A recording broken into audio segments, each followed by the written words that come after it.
name tags. If we'd had the name tags, it'd been okay. Right, and I moved the table. So we're recording episode 5, almost in agreement. It is the 11th of April. It's Easter Eve, 2020. Coronavirus is still in full swing. Shocker. We still have no idea if it's ever going to end. Or do we? It won't end. It's never going to end.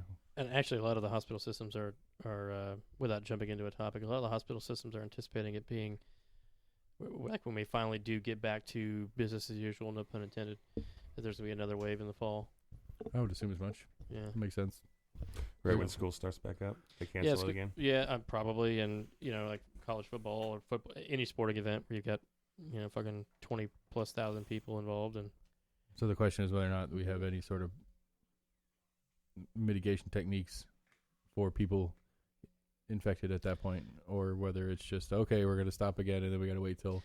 I think it's more of a nobody's really saying this because everybody's terrified of this, but I think really what we're hoping for is that there's a vaccine toward the first of the year, and when things get difficult or troublesome again, that we don't have to shut down the economy. We can just sort of like, okay, well, we've delayed a little bit of this infection rate, and hopefully we can take care of a vaccine closer to early 2021, and that'll mitigate some of it. So like 2 weeks ago, we had 100,000 people infected. Something like that. Something like that. Now we have 500,000. Which is interesting. The first time we first started talking about this, we only had 300 people that had died, I think. Well, this question is, if it's a 14-day recovery or whatever, why do we not have 100,000 people recovered right now? Well, we talked about that a little bit last week, actually. We don't really know the operating... We truly don't... Without looking into what some of the smart people in the room are saying, not this room because there are none, but we don't know what the definition of recovery is. We don't know if it's like, are they extubated, are they about ready to be discharged, or are they folks that actually are no longer in the hospital, or does it include people that have been quarantined at home? Like, we don't have an operating definition of what recovered is, so I think we'd have to start there. But it's a good question. I'm not saying that what you're saying is not a good question, because it is, but we don't even really know what recovered means. I don't think anybody has any idea about anything right now. I mean, that's what it feels like. Well, do we know if they're testing people upon discharge at all? For what? For COVID. You mean just typically discharged from the hospital for an unrelated respiratory event? No, if they were in there for COVID, they would still be positive. So there wouldn't be a reason to test them again. When are you not positive? Well, in theory, you'd have antibodies built up, and so after you're positive, assuming that the strain doesn't evolve and there's not a mutation in the strain, then you would always be positive. It'd be like going and getting a tetanus titer to make sure that you have the antibodies for tetanus, and so it'd be the same setup, really. I thought it was a separate test, that the antibody test was a separate test of the... Because that's one of the things they keep talking about, is that we don't really know... We only know the amount of people tested, or not 100%, but of all the people that have been tested, the majority of those have been tested because they have a specific need to be tested, where it's very likely that there's plenty of the populace that is asymptomatic, that hasn't been tested because they haven't had a need to get tested because they don't even know they have it. Because one of the things I keep hearing people talk about is the development of the antibody test and how they're going to execute getting enough people tested on the antibody side so that we can actually know what our denominator is in the fatality rate conversation. Which would still be a guesstimate, really, because we wouldn't really know. Right. But at least, I mean, because I don't know, I've heard different people talking about how it's probably like 10 to 1 of positive cases reported versus actual positives out there. I don't know. We just can't test that many people, and that, unless somebody has a specific need to be tested, they're not being tested. So the way we're doing it is, if you're coming in for any sort of respiratory issue at all, it doesn't matter if it's an asthma attack, we're testing you. And so we're assuming that you are positive. You will be in a separate area of the medical facility until the test that we send out comes back as negative. And there are some folks we've actually tested multiple times. So like the initial test may come back as negative, but it just means that the viral load or whatever it is, the PCR test is probably at a threshold in which it's not sensitive enough for the test to pick up. Right. So we've had folks that have come back negative where they're still quarantined essentially in this particular area, and 2 or 3 days later they're still not feeling any better. We'll run the test again. I know a half a dozen right now that we've had at least 3 tests run on them, and all 3 of them have come back negative. Well, that does fun for statistics then, because that says that's 3 tests that were done in the county. Typically, though, it's they're counting it as patients. So, like, we have a running total of how many patients are positive. We have a running total of how many patients have been tested. We're not how many tests per patient. Correct. Okay. Yeah. So we've been getting that data every day, which is phenomenal. I would have imagined like a Harvard Medical School or something would have done something like that. But that, like, we've been fairly aggressive with this. I mean, we're getting daily emails about it. It tells us how many people are actually confirmed, how many people have been tested to that particular point, how many we're waiting on, et cetera. So. Well, when they tested me, they did 2 swabs, and they sent the swabs out to 2 separate testing facilities to make sure that they don't get a false something or whatever. But they both came back, or did they say they just said negative? Period. They just said negative. They didn't tell me. Like, they didn't say one negative, 1 positive. Well, I mean, obviously, they would have retested him if that was the case. They would have assumed he was positive and then retested him a 3rd time. But I tell you what, when I was in there, they're all nice and friendly and everything up until she took my temperature, and when I was 100.9, shit changes. Shit changed. It does. It was like they were like, "Oh, so they're like, doctor's gonna come in." The doctor came with like a full respirator, like he had goggles on, like it looked like he was about to go scuba diving, and he listened to my lungs. He's like, "Oh, all your lungs are clear. You don't have any kind of nothing's wrong with your lungs." He's like, "But we're gonna test you anyway." And then I sat there forever, and I was like, "What is going on?" So I hit the nurse button, and like 10 minutes passed, and I was like, "Are they out there going, 'No, you go talk to him. No, you go talk to him. Okay, I'll flip you for it.'" And then the guy opened up the door about 4 inches and like stuck his head in and was like, "What do you need?" And I was like, "I'm just trying to figure out what's going on." He's like, "All right, I'll go find out for you." And like shut the door. Like they wouldn't even walk in the room. Yeah. Well, they don't want to be the epicenter of, the next multiple infection thing. I mean, I'm sure the lawyers in the background have talked to the people that are important about that sort of thing. So it's pretty funny. That was like and then when they let me go, they shoot me out the back door. I'm not joking. He was like, "We're not going to take you out the front. You got this door." And I was like out in a parking lot. He's like, "If you go around there, that's probably where you parked." And I was like, "Yeah, okay." I was talking to I was talking to this gentleman over here about that earlier. Like he's walking around with an N95 on, but the N95 doesn't actually help you or anybody if you have facial hair, like the five of us do. Jim also, who I don't know where he is again, but the N95 doesn't actually help. He was talking about shaving. I don't know if I haven't seen him yet. Who, Jim? Did it. Yeah, he talks about being here. Why doesn't it help you? So it's not close against your mouth, or it isn't close against your face. So the droplets can still get below your beard. So I would imagine that the physician that came in to test you probably either he had a beard or he was being overly cautious. So the only reason why he came in with that astronaut-looking setup on was because he had facial hair. He's fat. He looked like Bane. Who's Bane? From Batman. Does he have facial hair? No, he's got a big respirator thing. He's got the... gotcha. Yeah, so pop culture. Yeah, the N95 thing will work for anybody that's cleanly shaven or only has a mustache. So my wife makes face masks. Yeah. Cool. With filters. Cool. Air filters. That you put in your house. Cool. Are they dryer sheets? Is that what the air filter is? No, it's the actual air filter? The air filter. Oh. Like we got the one that's the purple one that says like protects against bacteria and viruses and all that kind of stuff. Plug the phone number, man. If you're gonna go ahead, do a plug for. Let's get some money made on this. 3M. Yeah. 3M. I mean, I actually was joking. 3J. I was joking with our favorite Army kid about. I'm not sure what the legalities of that are. Which part? Of selling unauthorized face masks, essentially.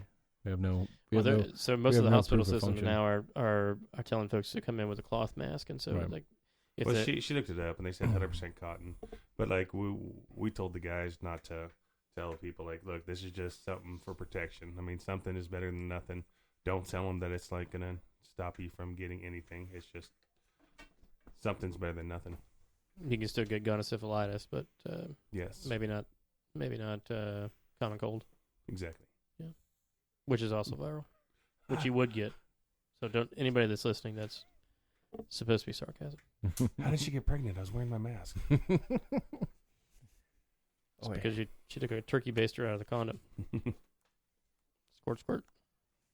Ski, ski. Right.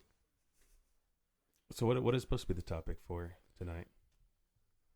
I mean, we cliffhung the two-party system problems last week, but I mean, I haven't put any. There's no solving that.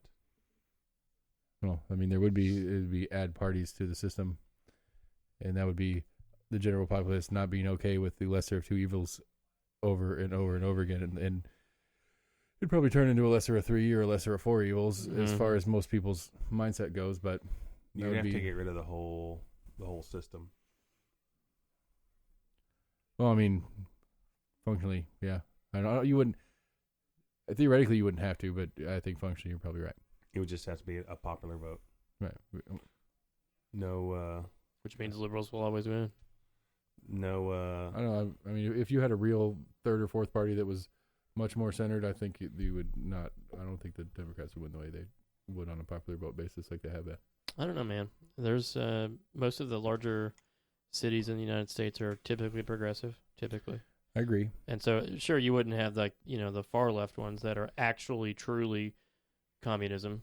Right. But I think that's such a low number of folks anyway that wouldn't even really take that money away from the Democrats. If you made it so it wasn't like, oh, it doesn't matter if you vote in California because they're Democrat or whatever, so you have people that are voting for their best option rather than their choice. If you took that away, then they can say, yeah, my vote doesn't help in California, but it helps for the overall. So you can actually vote for who you want rather than have this. Yeah, well, part of that comes how down many to delegates and what states actually have to vote for, right, but who the people voted for. Different states have different rules on how the delegates vote anyway. So like some states are all or nothings, and some states are representative of the vote. So like certain states, I don't know what Tennessee is honestly, but like I'm pretty sure Tennessee is an all or nothing state, and so that's why Tennessee is always red, because other than Memphis and maybe a little bit of Nashville, most of Tennessee votes red. That's why Tennessee always. I mean, that's why it's almost not worth voting for president in Tennessee because it's going to be red. But there's certain states that the delegates are required to cast their vote for whoever the people voted for, and then there's states that don't require that. Correct. Right. That guy the whole entire state could be 100% red, and that guy can. Right. No, you vote guys are opposite. you guys are dumb. I'm smarter Exactly. than you. I get to do what I want. And that doesn't make any sense. Right, but I'm saying like if it was at least uniform in the sense that if Tennessee's got 11 seats 11 seats where? in the House, I'm not sure. We can look that up, but you can carry on your because point. the seats in the House is low to mid-teens, yeah. There are 64 pledged delegates for the national election in Tennessee. In Tennessee? 64. so you could say, so for easier math we'll say 60, and say the state votes 65% Republican, 35% Democrat. Instead, right now it would be all 64 vote for the Republican by rule, where if it was representative it would be 40 or so. Well, some of that, though, you actually can choose. If you are a delegate, you can choose to go off the reservation and do that. In Tennessee, you can. And I think most states you actually can also. It's just relatively unheard of. But the question would be, like, in a state where if somebody does, okay, fine. But if of the 64, well, I guess, yeah. I mean, of the 64, if 40 vote for the Republican, it doesn't matter what the other ones do. Right. So if it's an all or nothing state. Right, so, I mean, it would be nothing more than just a popular vote with an electoral college in the background that would be functioning exactly like the popular vote. Right. Did. So it But would matter. the problem with the popular vote on a whole would be that smaller states like Tennessee or even smaller population states like a Wyoming or something like that are going to have policy decisions made for them on a national level where they don't have any chance as far as voting power wise against California, New York, Florida, and Ohio. As a libertarian, you should be okay with that. Do I? As a libertarian, you should be okay with that. I don't understand how that applies. Well, I mean, if it's a state issue, then the state can only do what the state does, and Right. Who cares? And if Wyoming didn't have to give a shit about what the federal government says that they have to do, then sure, that's fine. But if the Wyoming has to deal with what the federal government has to do with, they shouldn't have to be beholden to what California says they want the federal government to do to everybody. I mean, if there was a popular vote on pot in Colorado, we would have pot federally legal right now, which I don't care if it is or isn't. I mean, I think it should be, but it doesn't really matter. So you had beer last week or the week before? Last week, just 2 weeks in a row. How'd the farting go after the show was over? I don't think it was bad. I don't think it was too bad. Well, ask the wife. All right. I do appreciate the hunting time, though. You're welcome. Drinking wine as opposed to the beer. Because let me tell you something. That year was bad. You're welcome. Yeah, I really mean that. Actually, it's good for me too. I feel better about not smelling my own farts too. Oh So. god damn! It's much appreciated. Jeez Louise. All right, we had a topic, and then we were talking about my ass. So Your lack thereof. It just smells. I feel there's a lot of low energy tonight. it is. I don't know. Say something about the orangutan, and I'll get you hot. And What's it? I'll end up. You got a problem with orangutan? I'll end up being forced to defend him. Oh yeah, that was a video. Like, since you don't do Facebook, there's a video I shared with these two, and it's a guy in an office or whatever. He's like, "Quit making me defend Trump," and it's this whole video of him like, "Well, no, actually," they're like, "You support Trump," and it's like, "No, that's not what I'm saying. I just, if you're gonna say it, at least be factual about it." Just a funny video. I mean, I'm down with that. Again, I mean, the things that he does correctly, I'm not. I would hope that I'm not closed-minded enough that I couldn't be like, well, okay, all right, he didn't fuck that up. You're such an optimistic person. Thanks. At least he didn't fuck that up. What do you got to lose? Well, apparently he knows how to utilize antibiotics to take care of viral infections. It's nifty. I wish I could do that. Me too. Well, it's if the antibiotics mutate, there's a possibility. Antibiotics don't mutate. Oh, we were talking about. That's what they said about coronavirus. Well, that's because it's a living thing. Antibiotics are not living things. Not yet. Oh. Damn. I must have skipped that class. Yeah, it was something like a low thousands that they found. There's that many strains of the coronavirus. Yeah, so when we test for it, we can come back for, that's why it's called COVID-19, is that there are COVID like A71 and like, whatever other sort of things. But yeah, like the idea of a coronavirus is a large family of viruses. Yeah, well, I was listening to a guy who was talking about it today. Is like apparently they're calling it SARS-2. I heard someone say something. First, I heard it today. I mean, it's probably more accurate because really it's just a severe upper respiratory infection that is, maintained by a viral infection. Right, because SARS was a corona. Yes. Right, yeah. Right. Did you hear about the one-day-old baby dying from coronavirus? I did, and then I heard that they were on the back of a motorcycle. No. Did you hear that? No. There was so the motorcycle killed the baby, and so did coronavirus. And the baby was 22 weeks early. It was more than 22 weeks. And it was like, the survival rate at 22 weeks? Pretty damn low. What news agency said that? What, the 22-week-old? Yeah. I'd love to chastise the shit out of him. Like, if it's one of the...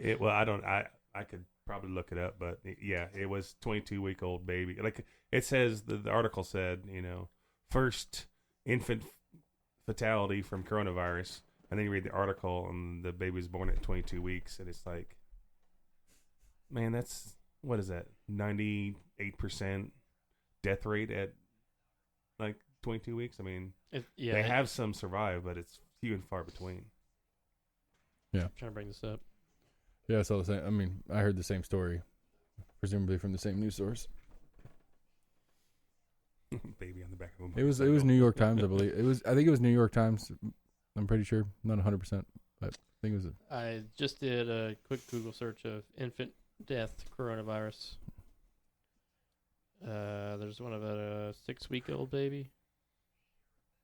This is in the Hartford Courant, not New York Times, but maybe I'm just not utilizing the correct verbiage in the Google search. He was on one of my podcasts, and the podcaster runs out of New York, but he also reads a lot of shit, so it might not have been local to him. But again, though, so this is the Hartford Courant. It says an official cause of death remains outstanding pending toxicology results. An official said it is possible that the child died not from the virus itself, but from an underlying condition such as SIDS or positional asphyxiation. But it is also true that assuming that this child was positive, right? So the child died, and at the same time, the child had coronavirus. And I heard somebody talking about on one of the I don't know if it was a state level press conference or the federal one. They were talking about what they're counting as COVID deaths, and it's I mean if you test positive, it doesn't matter what you die from, they're counting it. So like what the actual cause of death is, they're counting it.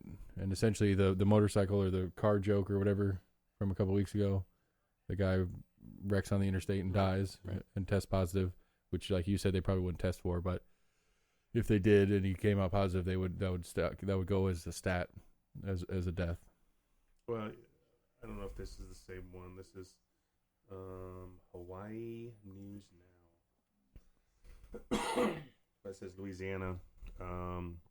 Pregnant mother was admitted to the Baton Rouge Hospital on April 1st with COVID-related symptoms, including shortness of breath and fever. She was placed on a ventilator, tested positive for COVID-19.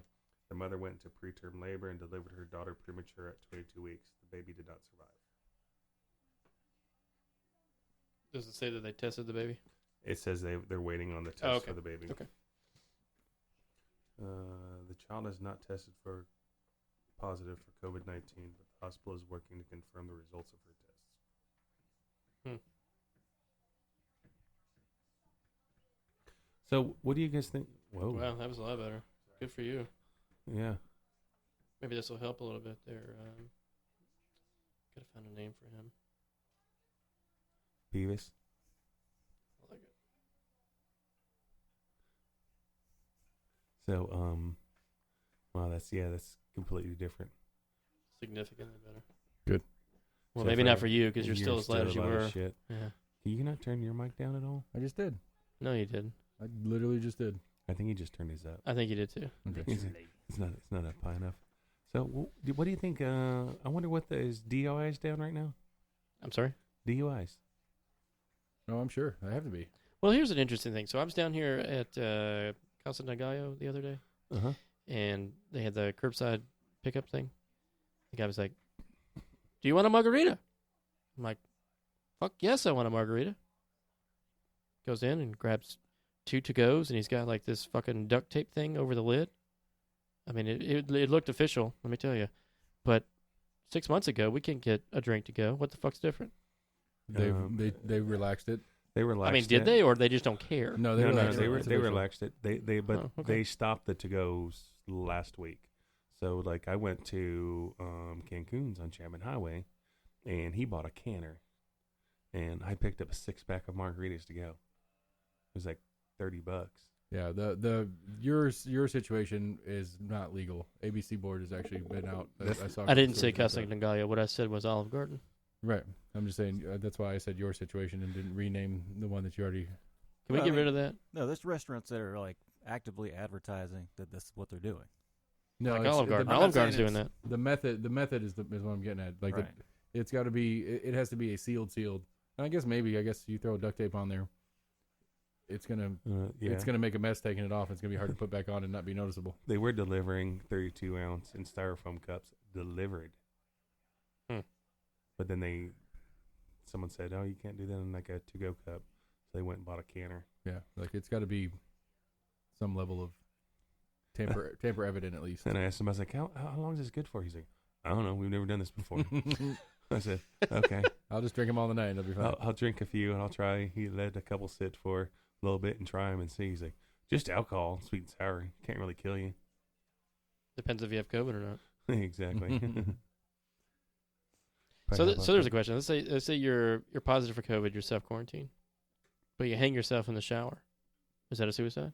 By the current stat method, that counts as a COVID death. I would need some data though. I'm not saying that Yeah, you're see, not you're just, accurate. You're just generalizing that they're just going to test any death. Yeah, I don't think they're going that far. I would need some research. Like, show me what Think if where they you have read that any at. Is inkling, what like, I'm at. What I'm saying. They die of pneumonia, anything kind of like respiratory failure, heart failure. Right. Your statement was, if you have it, okay. Well, I guess if you have it, you were assuming that you know you have it, which means you've been tested, Correct. right? And again, I cannot recall the specific, but it was one of the press conferences of one of the CDC people or something like that was like, any death of any person who has it, we are counting as a COVID death. You have access to Ask Jeeves. I just challenge you to find that. I'm not saying you're lying. I'm not saying you're misrepresenting the facts. I would just want to read specifically what it was that you are articulating to us. That's all I'm asking. What if you have COVID and you're quarantined at your house Mm-hmm. and you're bored, so you masturbate and then you shoot yourself in your eye, Mm-hmm. and then you get up to go wash it out,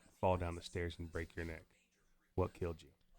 What killed you was, why are you pointing your Johnson at your face? Well, So I would think Darwin killed you. Darwin. At the end of the day, I'm not sure I've ever shot myself in the face with semen. Although I've done some fucked up shit in my day, so maybe I've tried to do that when I was drunk sometime. Watch this, guys. Other people's eyes. All right, That's true. That's also different. Doctor The swimmer's ear is my favorite, actually. Dr. Burks. Dr. Burks. Was that a name that anybody Dr. Burks. recognizes? No, Yeah.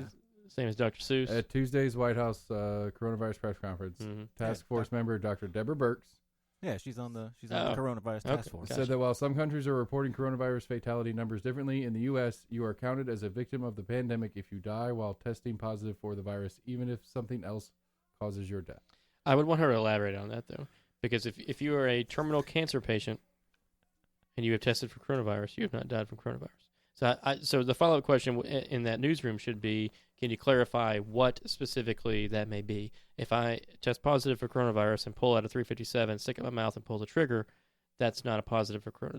That is not a I died from coronavirus. Okay. Would be the media follow-up question to that particular statement for clarification. That's all I'm saying. Or conversely, let's say you have coronavirus, you tested positive for it. I'm finally going to say, God damn it, I really, truly don't like your arguments at all, and I choke you out. Did you die from coronavirus, or did I murder you? Well, were you guys arguing about the coronavirus? Because if you're arguing about the coronavirus, he might have died because We're of arguing about coronavirus. libertarianism. Actually, he's stating things about libertarianism, and I'm smiling at him, and then, he gets murdered while he tests positive. After he tests positive. You know why Bernie quit, don't you? Corona. No. Okay, Because so he got his wish. We live in a socialist state right now. We've lived in one for decades, but nobody Government's wants to say it. controlling everybody right now. Nobody can leave their houses. okay, They're so probably Yeah. breaking the law right now. They're probably going to come arrest us. a quote from How many kids are upstairs? Do we have less than 10 here?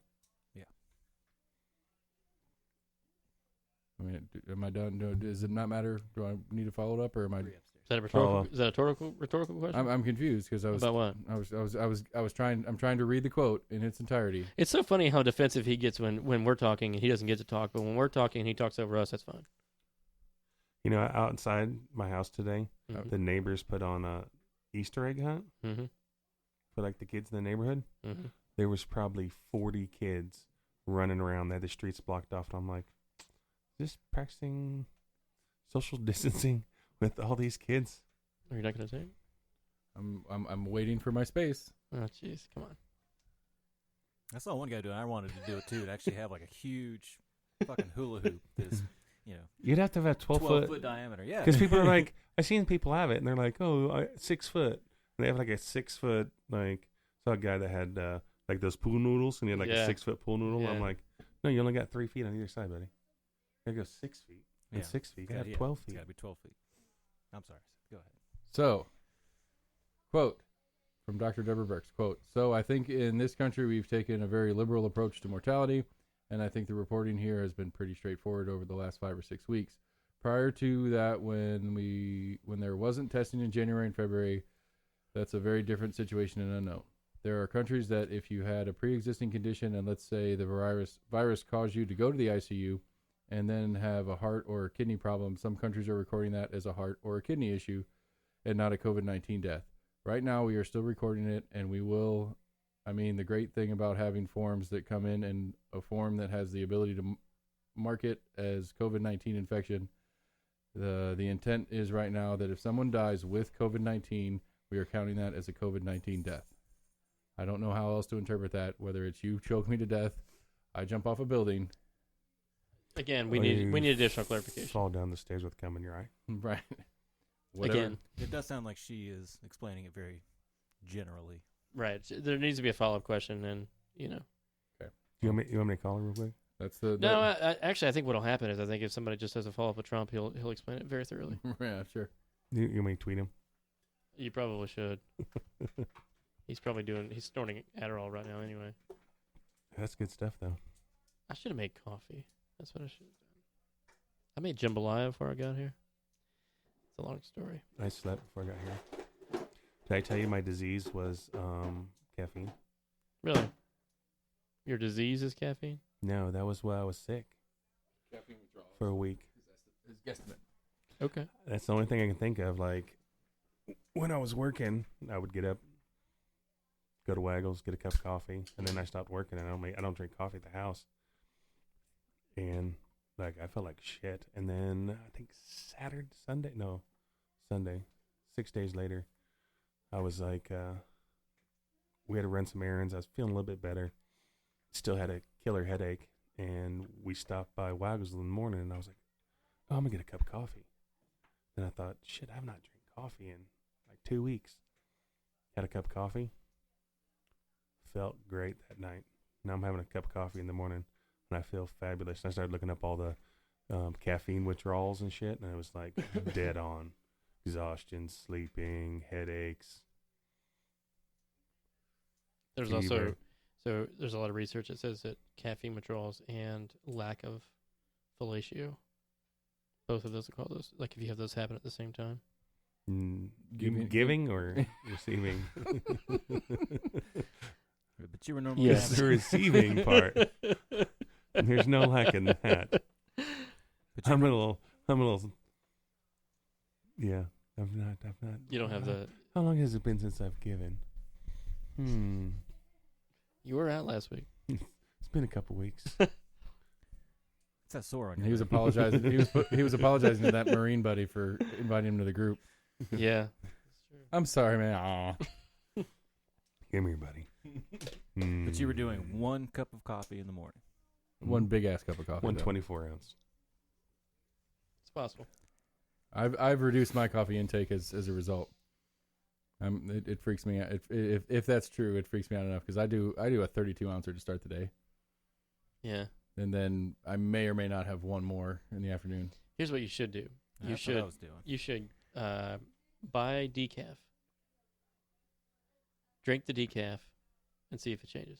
Yeah, well, that was one of the things I said. I was like, I was when Max and I were talking about it. I was like, I don't know that it does anything.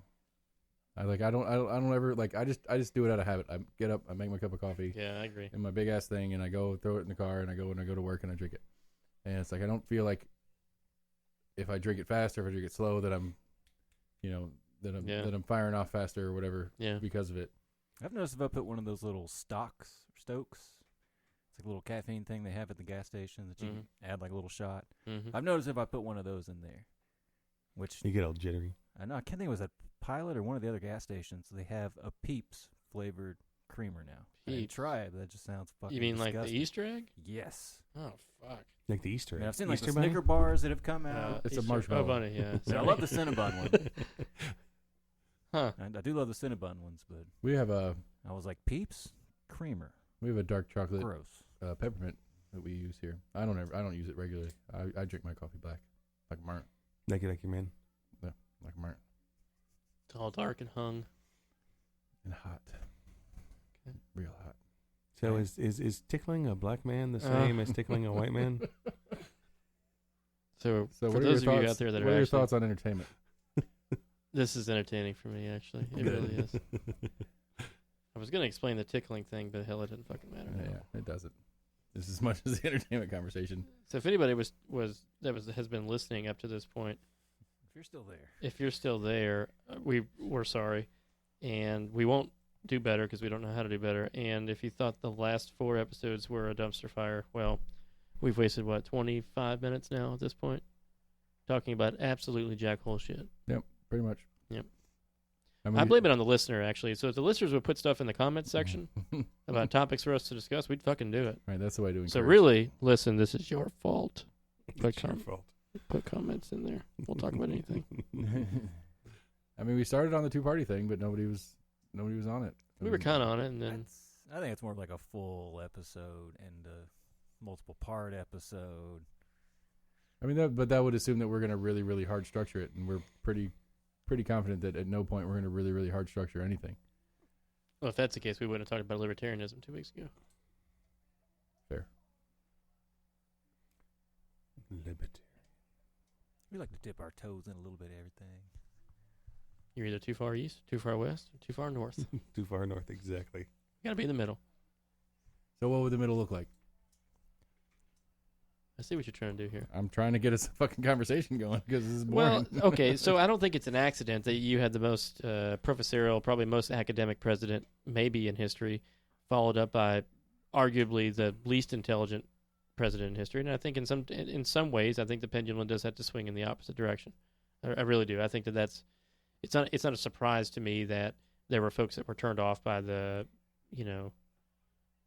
maybe not preaching to you in the traditional, Sunday school sense, but nobody likes having an academic up there telling you what to do or talking these big fucking long ass words. And so it doesn't surprise me that in addition to all the other traits that he brings to the table that are appealing to the Walmart crowd, it doesn't surprise me that we've kind of swung the other direction. Does that answer your question a little bit? No.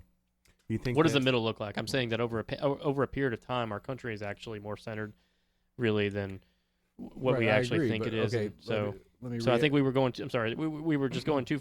I think in some ways, the collective consciousness of the United States was perhaps thinking that we were going too far left with Obama, and even though this is hilarious because Trump is not a conservative, but he puts on the conservative suit, and all of a sudden now we're moving that needle back a little bit closer to the middle. Obama was backlash for Bush.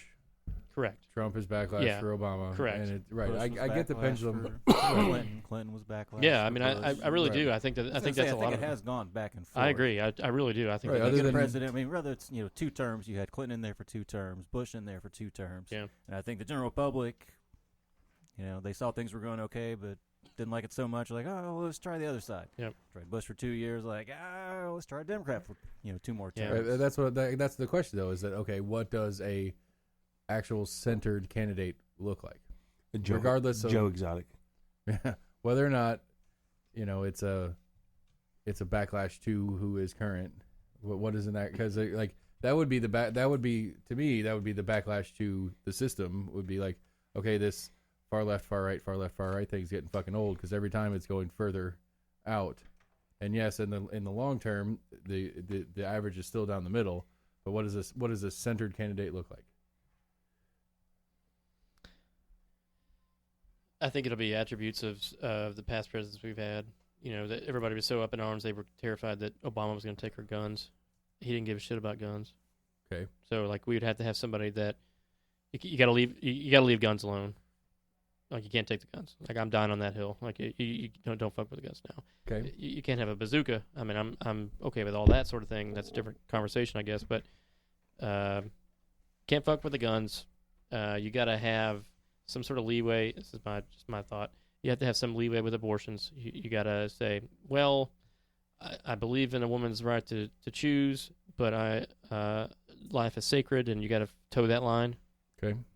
You got to find maybe in your mind. You got to not be. You can't have an abortion no matter what, even if you're raped. Like there's that crowd out there that believes that, and then there's the other crowd that believes you can have 27 abortions if you want to. So I think you got to be somewhere close to the middle of those. In the center of that issue. Yeah. Right. Right. I think that's 2 things, just right off the top of my head. Okay. You got to talk about the national deficit. Okay. Those are 3 things. I don't think you can mess with the military. Yeah, you got to be pro-military and pro-police, but at the same time, you got to be able to word something along the lines of we need to give the troops everything they need and support them 100%.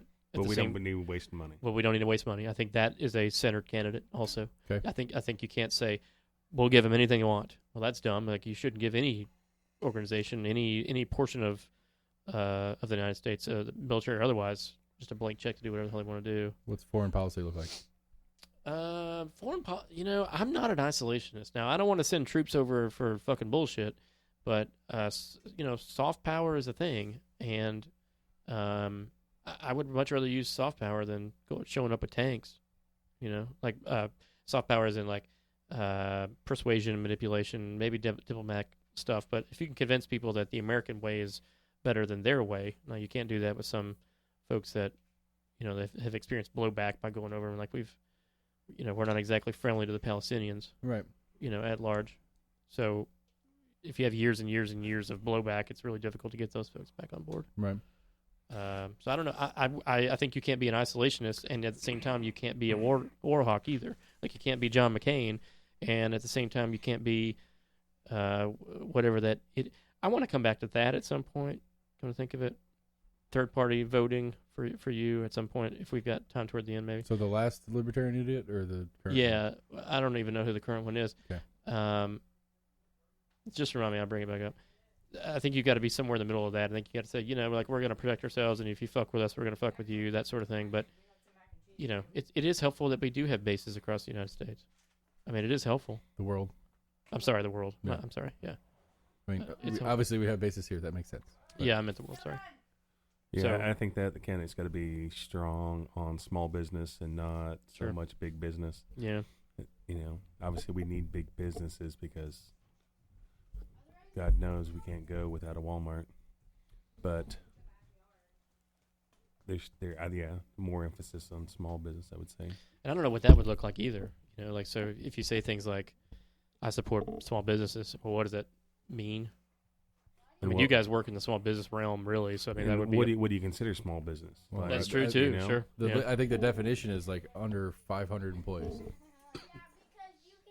Which is pretty big. That's, I mean, yeah, compared to our current 500 is a lot. But, and then what is, and then the other one on this, to continue the line of questioning is what is a centered candidate's stance on the power of the federal government in domestic policy? Can you give me an example? That way I can... Is it Legalization of marijuana. No, I'm not even Yeah. that one. That's not a bad Well, I'm one. just saying that's Yeah. that's just an easy one. But federal Department of Education versus the states running their own Department of Educations. I mean, just all your alphabet soup of Washington and how strong their influence should be over. Are you state backdooring issues. libertarianism? Probably, but I have a difficult time wrapping my head around things being exclusively state responsibility. okay. Just because taxation's different, income Right. level is different. But just all right, to go full on journalist here. Just answer the question. What is Happy to do that. what is the center's candidate on how much federal involvement in local issues should there be? Right, and How that's big should the federal government be? I would go back to the reporter or the journalist and say, I can't speak in these hypotheticals without you giving me a hypothetical yourself. How big should they be? I don't know. Big. What does that mean? I don't know. What does that mean for you? You know what I mean? Like, you got to give me some qualifiers here. I can't just answer that question. That's how I would answer that question. Okay. It's like if you so as Max said, marijuana should be a state issue in and of itself. But at the same time, I wouldn't be okay with like Alabama deciding that, hey, listen, we're going to go back to prohibition. Like, that's fucking dumb. You know what I mean? So at some point, the federal government should be able to step in. I mean, and say, counties do it. I think that's dumb too. So like, so you're the thing that I think is dumb about that is that, so if you live in a county, you think those people in that county don't drink? No, they still drink. They just drive to the next county to buy their alcohol. Sure. Mm-hmm. I want to say the Yeah, county so I that, guess it's fucking that Jack dumb. Daniels makes their liquor in is a dry I think county. it's Lynchburg? Lynchburg. Yeah. Yeah, Well, it's a But town. It's a but- dry county, Right. but they're still producing it there. I think they just can't sell it. Right. Yeah. But the county as a whole apparently prefers to be a dry county, even though they obviously some people do drink in it, and obviously production of one of the most world famous whiskeys. We're gonna buy it for. We get it for free. Right. That might be. That might be. I played golf in Texas. You get to the 7th hole, and there's a beer girl sitting there, and she's like 8, 9, 10, and 11 are in a dry county, so there's not going to be a beer cart out there. So Is that true? I'm dead serious. Wow, that's fucking dumb. You had to get a couple extra beers. So while you're on 8, 9, 10, and 11, if you wanted a beer, because the beer girls couldn't go out there and give you a beer. And then when you got to 12, there was another beer girl there. But you can cross state lines with it. You can do interstate trafficking. It's county line. It's a little different. It's stupid because you still drink on it. You Right. just can't. I wonder how much money that particular county that does allow that makes, and consequently how much the county that doesn't allow that loses as a result of that. I mean, you could Tennessee in the lottery example. I mean, that'd be a comparable. I voted for it when it came through here. I did too. I don't give a shit. It's an idiot tax, but okay. Yeah, it's an entertainment tax. I mean, it's an idiot tax, but I mean, Not for the person that won. it's true. You can call him an idiot. You're an idiot. You're a millionaire. You're an idiot millionaire. So you're gonna give me another question here? Or? Oh, no, so I'm just trying to. have you noticed on TV? There's commercials for the free public schooling online. I've seen What you wanted? I've seen some yard sign shit, but No, there is. There's already a current online free public schooling. That's what PBS is doing, like 1 hour each day. it's It's like kindergarten up through middle school. I think it's more than an hour a day. I thought they were doing like an hour each day per grade. It's right. It's an hour per grade. Right. So it's like, it's like Yeah, but they 10 go on hours for like a day. 6 Yeah. I did see. So I got up early one morning and it was yoga. I was like, is this for the preschoolers? Now this made me laugh, but it's completely racist. No way would ever publish this, but it made me chuckle. This guy was like, "School's got out. I need to start teaching my kids. I was going to teach them some Spanish today." He's like, and he looks behind him. He's the kids mowing the grass. And I was like, "You just posted that online?" Like, okay, I get it, but The you're a joke. dumbass. The joke though is the sort of decades old idea that we can't get some white folks to work, which is you can't get a lot of white folks to work. right. Which is so. I would just counter that for that particular person by saying, "Hey, listen, that motherfucker's working, and there are a lot of fucking white trash motherfuckers that are not working, that could be doing that." And clearly it's especially in the spring and the summertime, it's a hell of a lot of money. You bust out a damn lawnmower, man. One of my neighbors over here, he's got kids my kid's age, and we hang out, and he's Mexican, and I was like, so like, is it your cousin that mows your lawn? He's like, no, it's a couple of white dudes. I was like, that's awesome. All right, so our centered candidate is somewhere in the middle on abortion. Immigration? We didn't get Immigration that one. reform. That's an interesting one. But just to get us up to what we've done so far, we got some level of abortion. We're not going full out to 38, 39, 40 weeks, but it's not no circumstances ever is it okay. We did the guns are sticking around. We did, I guess, what I took from it was we're not going to be involved in as much foreign conflict using our military. We take care of our military and we fund our military, but we don't send it out doing a lot of shit that doesn't necessarily need to be done, which went into our foreign policy using a lot more soft power than hard power. But I think that's in general. I think most people have that stance now anyway. I agree. And I think that's, Which is why I think the country as a whole is typically centered, and we just listen to these whack jobs on each side. right. And that's why, that's why to me in the two-party system is the two-party system forces the pendulum swing instead of having some center option to talk to, instead of having to go, oh, okay, well,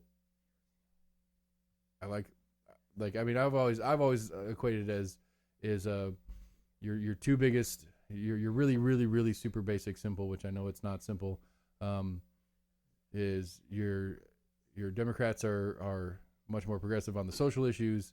Your Republicans are much more, quote, focused on, and they don't do a very good job of it either, on financial issues. They're not focused on that at all. I don't even think you'd use that as an example. It's supposed to be that way, at least traditionally. Whether it's currently accurate or not, the lazy version of it would be fiscal issues versus social issues. Right. Pre-2000, maybe. Right. Maybe. Well, I mean, and as you say a million times, Trump the orangutan is no fiscal conservative by any stretch. Neither was W. Right. But. And I voted for him, actually. Right. And so it's one of those that, I mean, the lazy way was always, you know, do you care more about social issues or do you care more about how the government spends your money? That's the lazy way to pick left or right. And I wouldn't want those folks making a decision about who the president of the United States was. If those are the things that are going to make them determine who it is they're going to be voting for, I would hope that they had a flat tire and could not make it in to vote. Bummer. Maybe they have COVID and they can't vote. That's a curiosity to me as this thing progresses. So something that's come up this week, and Trump's been against this whole mailing in the. Have you guys seen this? His administration's come out saying that they're not for the mail-in vote, which is ridiculous because the military does it if they're overseas and absentee ballot. Yeah. So and his family has done that before, like his inner circle. Well, I think he himself did it. I think last month. Yeah. Within a couple weeks ago, he said. And he's completely against it. So he's concerned about. And asked why he was allowed. He's like, because I can, because I'm allowed to. Yeah, but I mean that's what it says for a long time. Huh? I mean, that's what it stands there for a long time. Everybody picking him apart on the campaign trail about his business dealings. It's like, it's not a question of whether it's good or bad. It's I was allowed to, so I did it. Right, but he's looking to get rid of it. I'm just saying, whichever version of it is. I mean, I'm not on the specific in this one. On him saying the allowed to part is what I was more commenting on. Not. I mean, I don't know about the mail-in vote thing. I haven't heard anything about it yet. Look, I mean, so it's reasonable that he was asked why he wants to cancel mail-in voting, and a reporter saying, "But you did that 2 months ago." Right. His excuse is acceptable. Is that what you're saying? Or his response was acceptable. His response, was acceptable. Yeah, I think so. Really? Because so he doesn't. Okay, take this topic out, and I can't think of a specific, or I can't think of an example off the top of my head, but it's. I'll give you one. Okay. Somebody's against abortion. Okay. They have a mistress. Mm-hmm. Their mistress got pregnant, and it is universally known that person paid for, completely funded the abortion. Okay. And then the question is said to them, "You want to end abortions?" Right. And that person responds by saying, "Well, I could." I mean, isn't it what's the word I'm looking for?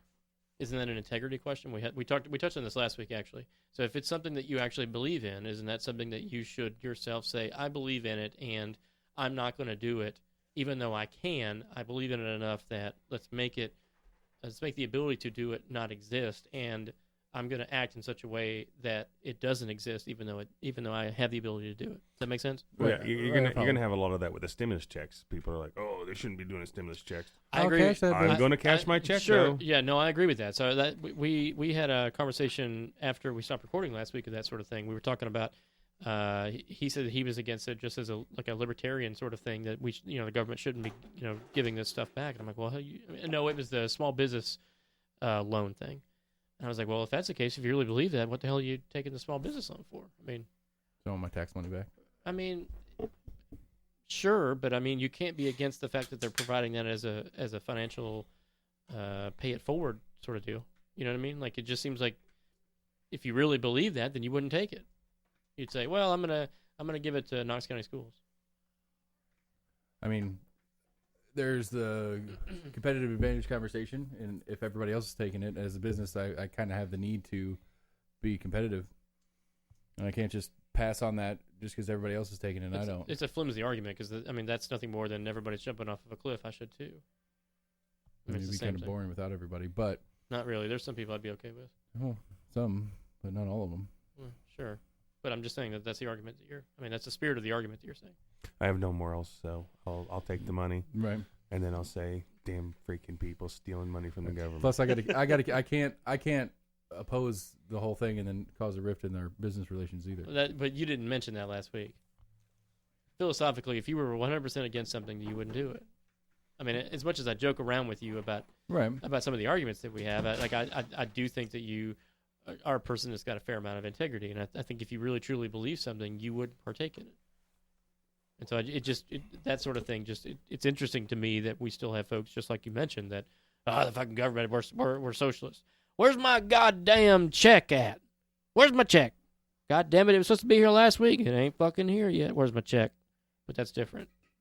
Yes. Well, that's the same thing, actually, but it benefits them, and so it's easier for them to continue down the fucking road and cash the check and go to Walmart and buy fucking DVDs. Well, I mean, it's not the worst thing to do with that stimulus check. In fairness, Buy DVDs. Fucking throw it away. Throw it away on whatever you want to throw it away on. That's the best use of it. To give it to Walmart. I mean, Walmart wouldn't be my first pick, but No, Bass Pro Shop would be my first pick. There are employees that depend on you spending money. No. Fuck those employees. Fuck Walmart employees. I was so against the whole self-checkout shit. Like, I'm like, I don't fucking work at Walmart. I'm not going to check out my own groceries. You got employees to fucking check me out. You give me a 10% discount, and I'll go through. And so I was so against it. And then the piece of shit people that they hired to fucking try to check you out, I was like, oh, they don't fucking care about who's checking me out, so fuck them. I don't care if these piece of shit people have a job then. I'll go use self-checkout. So that's what I do from now on. I take that a step further. The reason why I don't go to Walmart at all is because of all of the people there, not just the people that are wearing name tags. We went to Walmart. Well, minus you, of course. No, me and you went to Walmart. Well, we didn't have any other option. When I have other options, I avoid that place like the plague. The lines are backed up to fucking Cairo. The place looks like shit. It was the cleanest bathroom in town. It's not the cleanest bathroom. No, the one in Waverly is, actually. I'll give them that. Like, I've shit in there a lot. And and compared to the woods, it's real clean. That's true. It has a seat. I was at Real King this week, and then he's like, you have to get a buggy. And I was like, I have to get a buggy? She's like, yeah. For us to stay open, everybody has to push a buggy. It helps with keeping people separated. But you can go to Walmart, and they don't make you get a buggy. You don't have to get a buggy. I'm like, this stupid lady outside. Which, another side note about Walmart. Obviously, AC has not been to Walmart in a little while, but they have like one side shut off, and then you can only go on one side, and they have like a railing, and you have to like stand in line 6 feet apart, and they let people slowly in. And then when I was coming out, there's this woman. She's been there a couple times, and she is checking everybody's receipt as you walk out. I walk past them every time. Oh, so not this lady. You over in the She can eat a fucking dick. She was checking. This lady had a full cart of groceries, and she was going line by line. And this guy had a thing of toilet paper, and he was walking past her, and she stopped him. She ran over there and stopped him. She let the other lady go. She's like, I need you to see your receipt. And he reaches in his pocket, and he pulls out a receipt, and she's like, this isn't the right receipt. He was like, he reaches in the other pocket, pulls another receipt out. She's like, this isn't the right receipt either. And he was like, so he sets the toilet paper on the ground, and he pulls out his wallet, and he's going through his wallet. He pulls out one. She looks at it. Then she looks down at the ground. She looks back at the receipt. She looks down at the ground. She's like, okay, you can go. And well, it's because it was toilet paper. It's not because... So he went out, and then I have my bag, and she's like, oh, you're fine. And I was like, oh, that's funny. So I go walking out, and the guy is talking to the people outside, probably about that shit. And I walked up, and I was like, hey, man, she needs you to see your receipt again. She said you didn't have it. He's like, what? and he started like turning around. I was like, man, I'm just messing with you. He's like, you know the fucked up thing? I work here. I go, damn. I go, you work here? He goes, I don't just work here. I'm a manager here. Huh. I was like, oh, good for you. And I'm not that you say that though. If they're doing that now, I'm going to go shop there and just keep walking. What are they going to do? They're going to physically touch me and tell me not to move? No, that lady will. I will keep walking. Like, I've already paid for this. I don't need to show you shit. Well, they can legally stop you. No, they can't, actually. That is not true. That is absolutely... Shopkeeper privilege is not a real they are not. No, absolutely not. And the reason why I know this, and this is going to be a touchy subject for you, I've had this conversation with Jeremy about it before. Listen, I have paid for this already. I don't need to show anybody else that I've paid for it. I have showed one person. How many more people do I need to show? I've showed the person that was there, or the camera that is watching me doing self-checkout. Like, fuck you. Like you don't. You're not looking at everything that I have in the cart. You're right. It is a touchy subject because you're taking legal advice from that guy. I mean, I'm okay. I mean, I mean, I don't even know what to look up. I had to fire them and, I'll ask Tim hire a new one. I'll send an email to Tim Burchett. Ask Tim Burchett. Yeah. He'll put me on a different newsletter. Yeah. Do I have to really show Walmart? I could see him getting that letter from you. Dear Mr. Burchett, do I really have to show the Walmart Yeah, I'm person not my fucking doing receipt? that. I'm not doing it. What are they going to do? I mean, really, what are they going to do? Nothing. Exactly. The only reason why they do that is because people adhere to it. Walk past these motherfuckers. She was a little Asian woman. She might know like karate or something. That's fine. If she hits me, I'm hitting the deck, dude, and I'm going to pull out my camera phone and I'm going to punch myself in the face, have blood everywhere, and I'll sue the fuck out of them. I'm serious. Like, I don't know why the hell we're doing that. It should be unacceptable that It's that a happens. perception of security. Is all it is. Security for who? I don't It's disagree with what you're saying. I'm just saying, like, For security anyone else. No, security for Walmart. Because if somebody's thinking about stealing, their thought is that they're going to be deterred if they see somebody standing at the door that's checking everybody going out, which they're not checking everybody going out. right. Because it's virtually impossible. Well, Kroger does it. Kroger has a thing on their excuse me. They'll cut in on the music. Security check section yellow. I think that's just made up, though. It is. It's fake as shit. I'm sure it is. Like I joked with it. I was like, "Which one's section yellow?" Like, I don't know. Like I was talking to an employee about it. They're like, "I don't know." Sorry, Kroger. But at that point, though, I mean, aren't they just trying to stop the people that's got the fucking shoulder tattoo, that says "Rebel till I die," that's driving a fucking beaten up 1972 Corvette, like the dumbass thieves are the ones. It's a 73 Corvette. Okay. I'm sorry. I'm really sorry about that. Because I fuck that up every time. It says rebel until you die, not Yes, rebel. not rebel. Yeah, fuck. See, it's been so long since I've done that sort of shit. The people that are really going to steal that stuff are the people that actually work there, like the manager, and they're going to be embezzling money. They're not going to be walking out with fucking shit paper. Yeah. You know, Stuffed with diamonds. I think toilet paper was the issue. they sell diamonds at Walmart. Diamonds. But I think toilet paper was why it was such a hot issue. Diamonds. I mean, toilet paper is all anybody wants right now. Cubic zirconium. I told you about this a few weeks ago. I was where the hell was I at? Home Depot or someplace. I don't remember where I was at. Kroger, actually. Shit paper was gone. Paper towels were gone. And the seeds section, which was like 12 feet by 12 feet, and every vegetable you could fucking imagine, hadn't been touched. I can't wipe my ass with a seed packet. I guess I could. Who cares about wiping your ass if you can't eat? You're not going to be shitting anything out if you don't have any food. Well, I mean, yeah, I get it. I It's mean, funny, like, yeah. what are you gonna? What are you doing here? Like, nobody's buying seeds. Like, it's the end of the world. Let's buy some Charmin. No. I mean, I think I know I've done it a few times, taking a shit and realize there's no toilet paper in there. What do you do? Take a shower. No, let me paint a picture for you. That's what I do. No. I jump in the shower. Let me paint a picture for you. Let's say you had to take a shit. Okay. What you don't do is cut your sleeve. God damn it! Don't You're cut the sleeve you're off. fucking this up for me. That's exactly where I was going. Not the sleeve. Let's say you're Stomach. shitting. You're shitting, and you look to your right and you realize that the roll is empty, and the roll is really a tree branch, and you didn't have anything with you. But there's a lot of swamp ass there, because you look down and you see that there's a lot of swamp ass that's now on the ground. What do you do? You use my shirt. Okay. That's a real story. I still have that shirt. It looks like a velociraptor took a chew out of that thing. Please don't ever get rid of that shirt. No, I take it hunting That's the every year. Oh my god. That's the beauty of all this. Actually, is we can disagree about so much. Truly, Right, we can laugh about but shit then in the laugh woods. about shit in the woods, looking around and being like, "Fuck." That guy that I was making fun of that brought his dorm room with him on his backpack. God damn, I wish I had some Charmin with me right now, because now my shirt looks like a velociraptor took a chew out of it.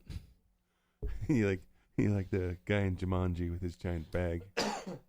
Yeah, Not that you've probably seen that movie. I've seen it. Okay. I'm buying a new bag this year, actually. Good. Side note. What kind of bag did you get? Kafaru. That brand that I got the hat on. They're from Denver, actually. They're originated in Denver. Oh yeah, I know them. Do they? No. I mean, she looked at me because like I grew up in Denver. You're like, oh, you're from Denver. Well, I mean, it's a big hunting company in Denver. Oh, Like, you're a there's nurse? I got a friend in Oregon that's a nurse. I mean, Bill, do you know him? I do know Bill. I do. He's a hunter too. Do you know that? Is that where you guys met? Yes, exactly. How about that? No, but it's a national company. It's like one of Denver's. I don't know. It's a big deal in Denver. Or at least I was under the impression. They tell me that it is. At least it's like that. I don't know. I like my Tenzing bag. Otterbox is out of Fort Collins. Really? Bill's there too. Yeah, there is a bill there. Damn coronavirus. Yeah. Let's say that's pretty dry. Where's my bottle of disinfectant? Spray everything down. We went by one of the hospitals a few days ago and showing somebody the tents that they have outside, sort of the initial pre-quarantine area. Mm-hmm. And I painted this picture that, hey, we're doing a really good job here in Knoxville, which we arguably are.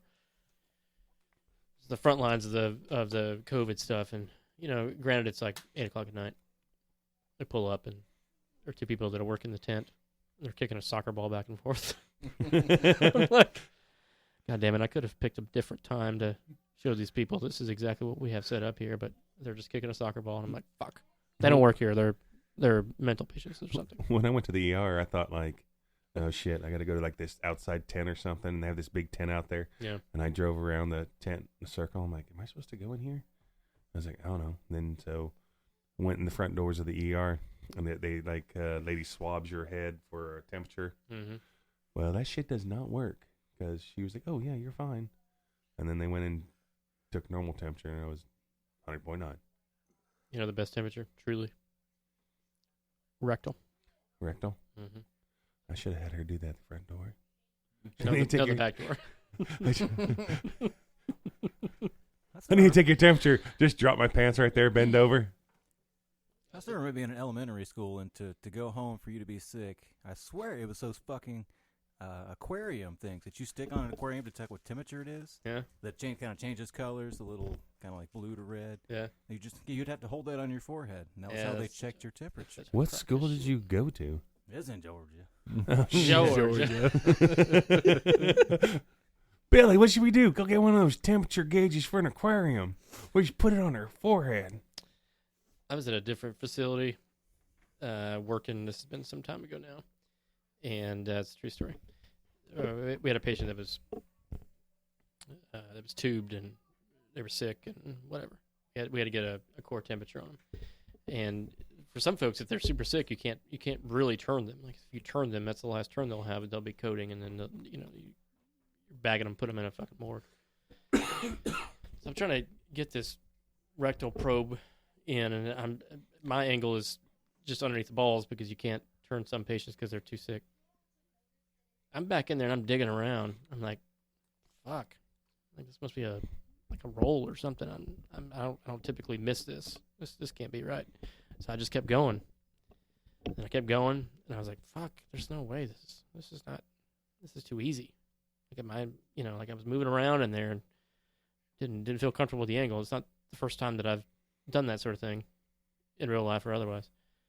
Like, fuck it, I'm screwing around for like 60 seconds, and I got a buddy of mine that's in the room. That's a longer story anyway. I pull my hand out, and I've got shit up to my forearm. So I was essentially full on in there. Yeah, I was confused too. So what was the temperature? 100.9. Trying to figure out why he was looking at me. Any of that. He kept looking over here like, I wasn't the buddy in the room. The way that you're sitting. You weren't the buddy in the room. The way that you're sitting. It's a funny story. It's probably there's more to that story, but I don't want to be recording for that. So if you can't turn them, I mean, would you lift their legs up to put a bedpan underneath them? No. So there's a thing called a Dignacare. It's essentially a garden hose. It's got a little balloon at the end of it. You shove it in somebody's ass, and it goes out that way. Yeah, you got to think about it. Separate from a colostomy bag? Yeah, this one actually goes in the rectum. Rectum, fucking killed him. That's right. That's assuming that it's semi-soft, maybe liquid. Now, if it's hard, then you got a larger issue. But typically, it's not. They'll get compacted because you're not pushing out a baby's leg if you're sick.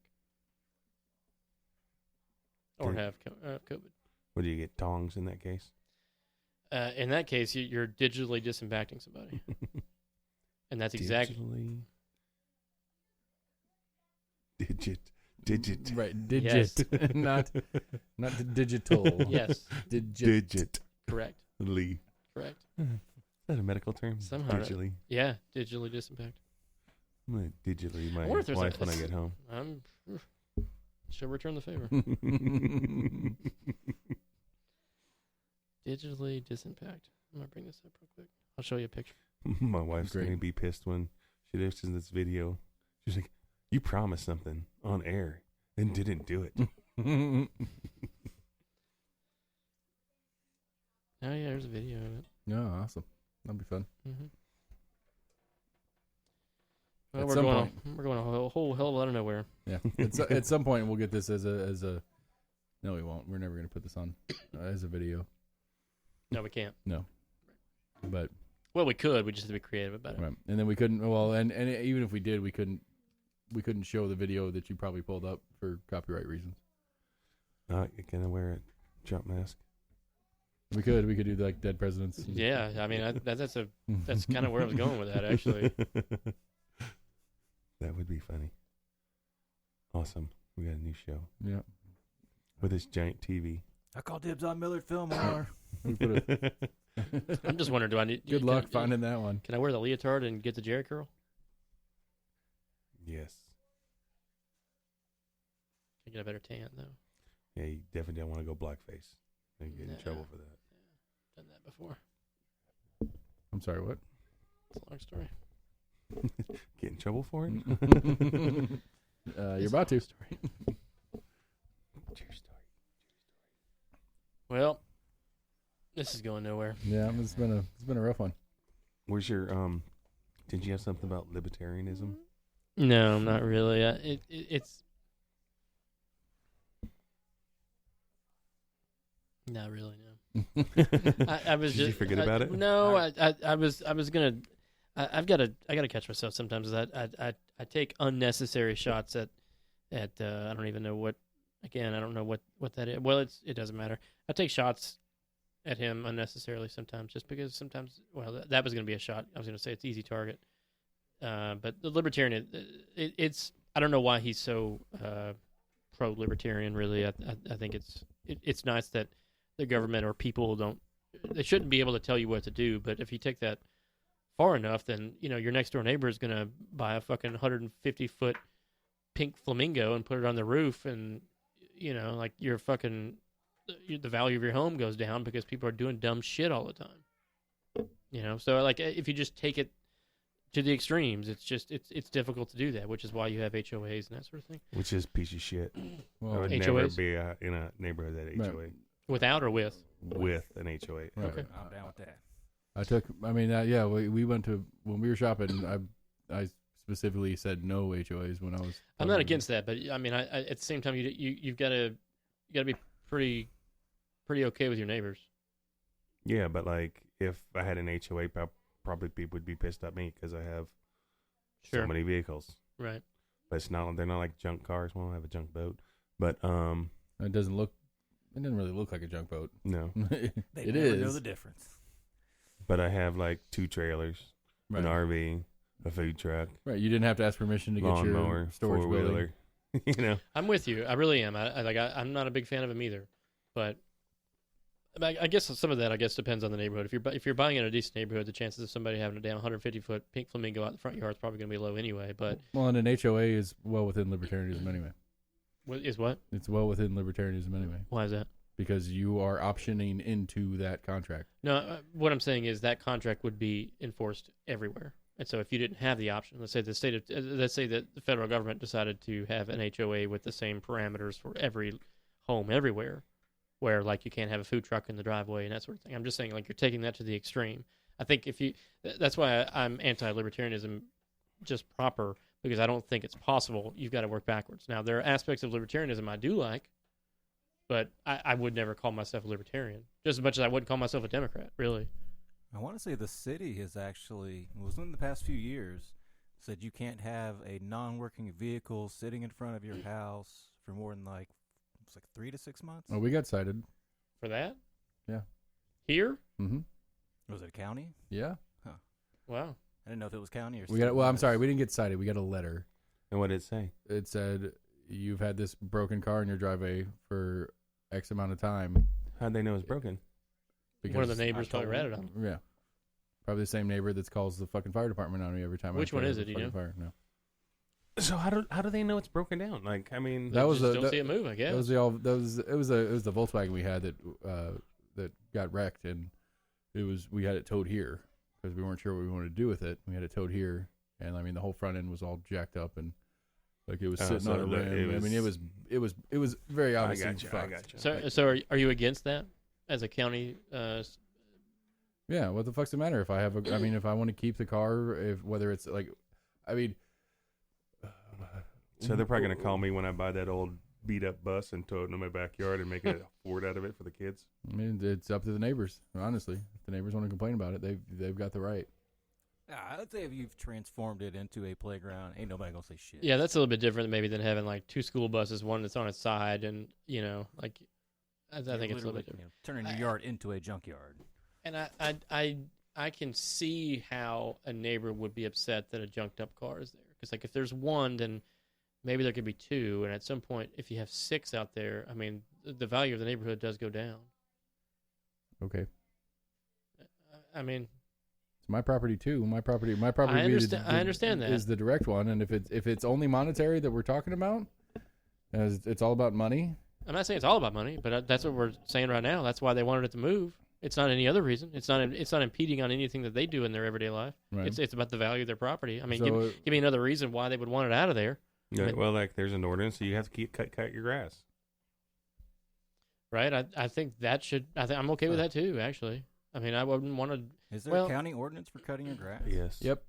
I've gotten cited for that too. More than 11 inches. So you are that. So there's no way. There's There's no way I wouldn't buy a house in your neighborhood then. Yep. Because I've heard about some people that have let their grass grow to essentially let all of the grass turn into what used to be, natural wild grass and wildflowers. Right. And it pissed off their neighbors for 6 to 9 months, but after that, their yard looked fucking beautiful, and they didn't have to do shit with it, other than maybe pick some dead flowers. But it is. We cut the grass anymore, and it was naturally local plants. Right. The yard looked like fucking awesome. Last year I let the backyard, kept the front yard up, but the backyard, because all these little yellow flowers come up if you let it grow, and it was beautiful. Like, dandelions. No. They're like just not dandelions. They're like yellow flowers, and like the whole back was a field of yellow, and it was like awesome until they died, and then I had to cut it, and it was like this sucks. So not letting that happen again. So you're of the opinion that if a person owns property, they can do whatever, they should be able to do whatever they want to with it. Yes. Wow. Okay. I agree with that, though. It's your property. Anything? Get off my lawn. Well, I mean, I think when it's impeding on somebody else, and to tell me that your property value went down because my grass is 12 inches. Now, if you're saying that unlikely, sure. If you're saying that the grass is, well, the reason why you need to keep it trimmed is because it harbors mice and rodents and stuff that can be invasive to somebody else's house. Like if that's the argument, I could understand it, but it's just because the guy next door has a beautiful yard and he doesn't like my yard not being as beautiful as his. I don't think that's a reason. I think there has to be something that states why it is. If you have a car that you're working on, if you're a mechanic guy and you're building a 57 Chevy with your son, because it didn't move in 6 months doesn't mean like now I got to move it. Like, I don't know. I think there's some that's just messing with people's freedom. I guess if you have 15 cars in your backyard and it starts looking like a junkyard, I don't know. That's kind of like one of those things. I'm in the middle again. Yeah. I could see working on a car, and then I think about how many people in East Tennessee would, have 15 goats and some chickens and a horse, and this is on a, less than a quarter acre, 2 cars that are on cinder blocks, and I have chickens and ducks. Yeah, but yours. I mean, I've been there to your place. I mean, you have a nice place. There are some folks that are not as attention to detail as you are. I mean, they would have all that stuff running around. that aren't married to attention to detail. Yeah. So, yes. Well, whatever. I mean, but in some ways, you were attention to detail enough to know that you're not attention to detail, and she needs to do. I mean, she helps satisfy that for you. Yeah, I wonder because like you got cited for your car or whatever, but in my old neighborhood, there's a cop that lived on the corner in Halls, and he has this giant boat, like bigger than my boat, and it's on 50-gallon drum barrels, and it looks like he's going to restore it, and it's been 7 years sitting there. I wonder if he's gotten cited. No, Probably absolutely not. Nobody wants to fuck with him. No. Which is another level of bullshit. I Because they do know- agree with that. Yeah. But then the other guy at the bottom of the street that has been building his house for 15 years, back when I lived in that neighborhood, this guy used to come by all the time, petition that this guy shouldn't be able to be doing this. He should have had this house built, but he's obviously some kind of in the building. I don't know whether it's he's a brick mason or he's a carpenter or something working for some company, and obviously he's getting pieces and parts from jobs or whatever, Right. and he's been building his house, and it's been I don't know, 15 years, and it's almost done, but like he's gonna be paid for it, and people got pissed off that he's been building his house for 15 years. Doesn't bother me. He's not. We Yeah. sold the house with property value was up. It wasn't affecting. Yeah. So I think that's the intention, though, is that it brings down property, and if it doesn't, that's fine. But I mean, I don't think there's any other reason to have those rules in effect unless it is going to potentially bring down property value. So the home is only an investment, and all that matters is how well you get a return on your investment in a house. That's all the house is for. No, but if I spend say $300,000 on a house, and all of a sudden, and I love the house, and the house has got sentimental value to me, and raised kids, etc. And over a period of time, I've realized that there are folks, a couple of neighbors that have cars on stilts, and that African American family moves in next door. And they built and I am the African American family. and they bought that 300. So the question is, where do you draw the line? Like, where like, it's But- your opinion that it brings it down. I Hold mean, on. that's the. Well, I'm not saying it does. I'm just saying if it does. You know what I mean? Like I would think that if But they spent $300,000 give or take on that house too. yeah. I mean, it's going to be more or less comparable. What I would say is that if it does, if something that a neighbor does brings down the value of your home, I think that that's impeding on me now. Is what I'm saying. I mean, And if it doesn't, then I don't. Then it's an eyesore, and I should sell the house anyways. I don't want to fucking look at it. And it's not a financial thing for me. Then it's more of a like, Jesus, this is fucking trashy. They're fucking burning barrels in the front yard, and they got chickens and goats shitting all over their yard, and the grass is 18 feet tall, and like it's time for me to leave, and I can sell the house, and there wasn't a financial loss. So then it's more of just a personal opinion. I need to get the fuck out of there because I You don't can't like fucking live next to that person. yeah. So, but it's a step further for me if I spent $300,000 and now I can't sell for anything greater than $250 because Yeah. I've got some asshole next to me that can't take care of their house. Right. And so the assumption is that this all occurred from the time you bought it to the time you realized that it was a problem. It's possible. I mean, I'm in this hypothetical, yes. I mean, Right. I'm not saying it happens all the time by any means, but I am saying in this hypothetical, yeah, I'd want to sell and get out of there. Right. I mean, I wouldn't want to see that every day. I wouldn't, you know. Right. And I respect your choice in that, but Mhm. I mean that's I don't know. Property value is property value is a tough one because it's a perceived value. It's not even. I mean, Everything's 'cause- perceived value. right. And so how do you? I mean, how do you? if How do you? that's the case, what's But the how do you argument? justify that on a legal point if it's a perceived value and it's not even a real value that you can't say, okay, well, that fourth car in their driveway that hasn't moved in a year is costing me $10,000. Prove it. I mean, I would get it appraised. But that doesn't prove it. I mean, it's the best we have to prove it. I mean, like, what other sort of proof do you want? I mean, that's the proof that we have. But it's not proof. It's just It is proof. I mean, if you get a couple people out there that are appraising the house, even if it's several of them, I mean, that's the proof that we utilize. I mean, like, I don't know. I don't know. When I talked to when we got reappraised for when We refinanced here about 6 months ago, 9 months ago, something like that. I mean, I talked to the guy when he came out and did the appraisal for the bank. I didn't notice, at least. I didn't think to ask him at the time on whether he was looking at the house on the left and right. That's what I was curious of. Whether he where gives do a they shit, draw the line of whether he gives what's- a shit about the fence behind me that goes into a different neighborhood, whether he cares about, the house across the street or the house on either side. I mean, I'm assuming that they do, and if they don't, then if we talk to some appraisers and we got them to quote to say that they don't take the actual neighborhood into account or the close neighbors into account, then I'd say, okay, well then maybe that's more of a perception thing than a reality. But I think Well, I mean, like if I have a Mercedes sitting in my driveway, is my house going to appraise for more than if I have a beat up car in my driveway? for your house or the next door house. I'm just saying my house. Either way. I don't know. I don't work in real estate, but I wonder if like one shitty house getting appraised, because I'm assuming you can look up and see what other houses. Oh, absolutely. have gotten They do appraised for. comps. That's what they do. Maybe that's tax what it comparables. is. It's they're able to look up and they're like, oh, that person at 1007, Smith Road, house appraised for $89,000, where everything else was 175 plus. But is it the question They're is like, that oh, house shit. only appraising for $89,000 because the grass has grown up and he's got a junk car? Is that affecting the property value? Like I wouldn't think it would affect that person's if it was at their place. I think it has more of an effect. I would think logically it would make more of an effect to the person that lives next door, because the person that lives next door doesn't want to see that every day. You know what I mean? I agree. I think you're right.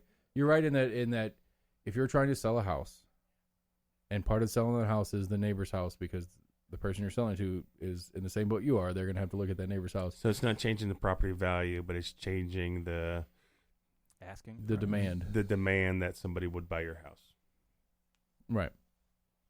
I can see that. Right. But I don't think it changes the value of the house. But does that? I mean, but does any part of this last 10 minutes of discussion require the city's, county, state involvement in making a neighbor do something so that you can get more value when you sell your house? I think that the only reason why you need those ordinances were for potential neighborhoods that are not higher than, I don't know, I don't want to give a number. I don't want to get caught in that. I think those ordinances are to help neighborhoods develop. I don't think it's Bruce Pearl, when he lived here, wouldn't have to worry about that. Well, because I mean, he's getting Sure, right. a neighborhood with a homeowners association that he's opting into because he wants the bullshit. I mean, that maybe, the homeowners is but putting on it. let's say that he's not. I mean, presumably he's going to have that taken care of, and so you're really doing it for the people that don't give a shit about their house. Really, Right. So you're forcing people to take better care of their house for the people that don't have anything to do with their house directly. don't have anything to do with their house. That was are, with that you are too, so- neighbors to their house. I So wouldn't say that. the county is forcing an individual to mow their lawn so that person's neighbor can more easily sell their house or get more value out of it when they do sell it.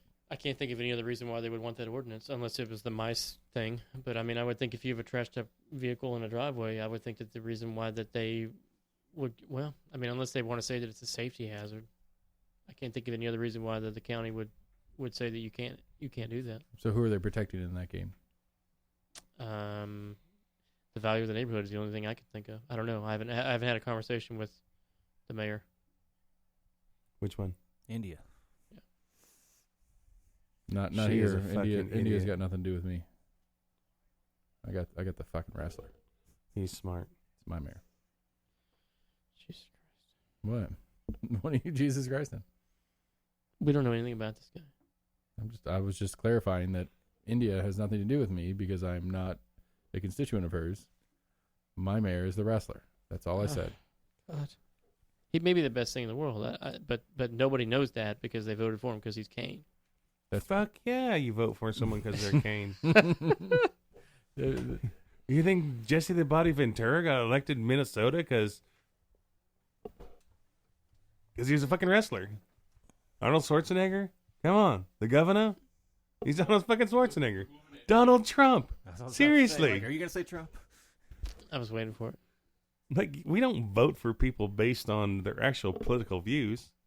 We base our votes on TV. The guy seems cool. You vote for him. The Reagan? Exactly. You know, there's a reality show called The Bushes. Have you seen that little thing? Mm-mm. And at first I thought it was Jeb Bush Mm-hmm. and his family and stuff, like, and they're all fucking nuts and crazy. And I was like, holy shit, this family is fucked up. Then I realized it's not that Bushes. It's the Anheuser Bushes. Extras in there. And it makes so much more sense. Do you have extras in there? Thought it might be the Bush Or Beans. tequila? Yeah, the Oh, Bush no, Beans that's fine, people. that's fine. It could have been them too. I think they only have a guy and a dog, though. They don't have a big family. Ah, good.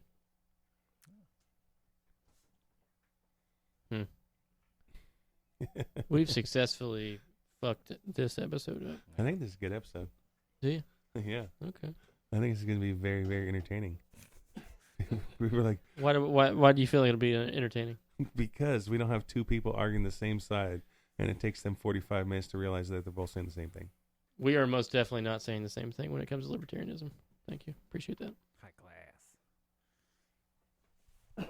No, what I said was, you're going to define what you're saying.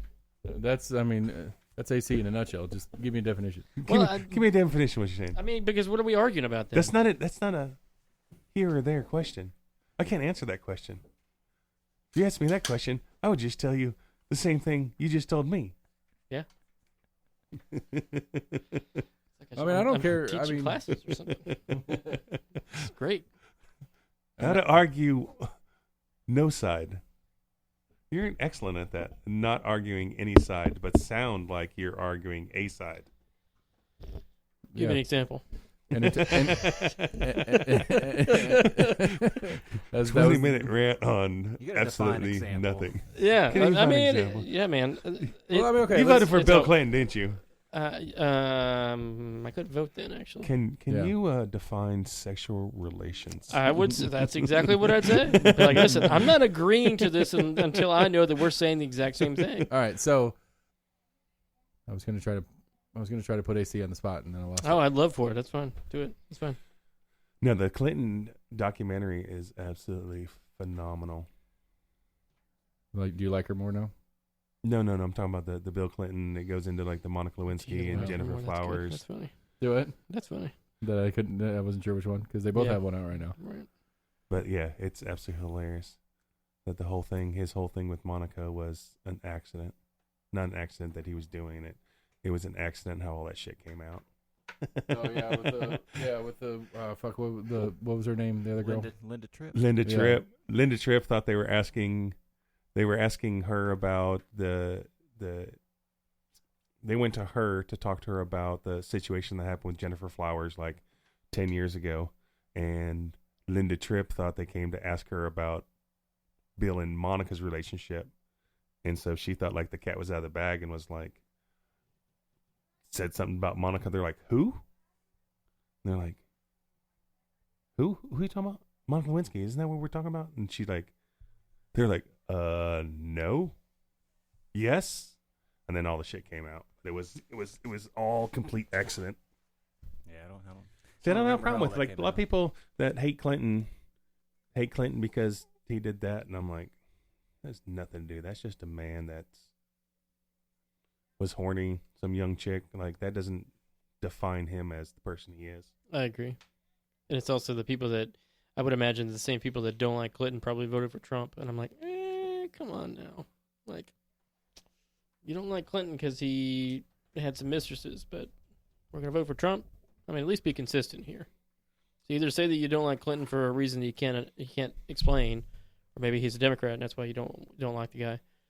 Or say, I don't like Trump for the same reasons. Well, it's the same thing as people talk about, look at Clinton was misogynistic and blah, blah, blah, and all that kind of stuff. And then the people that like Clinton, like, defended him on that. But then those people are the same people that are going, oh, how can you vote for misogynistic like Trump? And I'm like, wait, you defended Clinton on that. You can't have it both ways. And Right. I mean, that just goes back to the whole, people get stuck. They get stuck on I agree. their point, and they can't they can't go back on it. Yeah.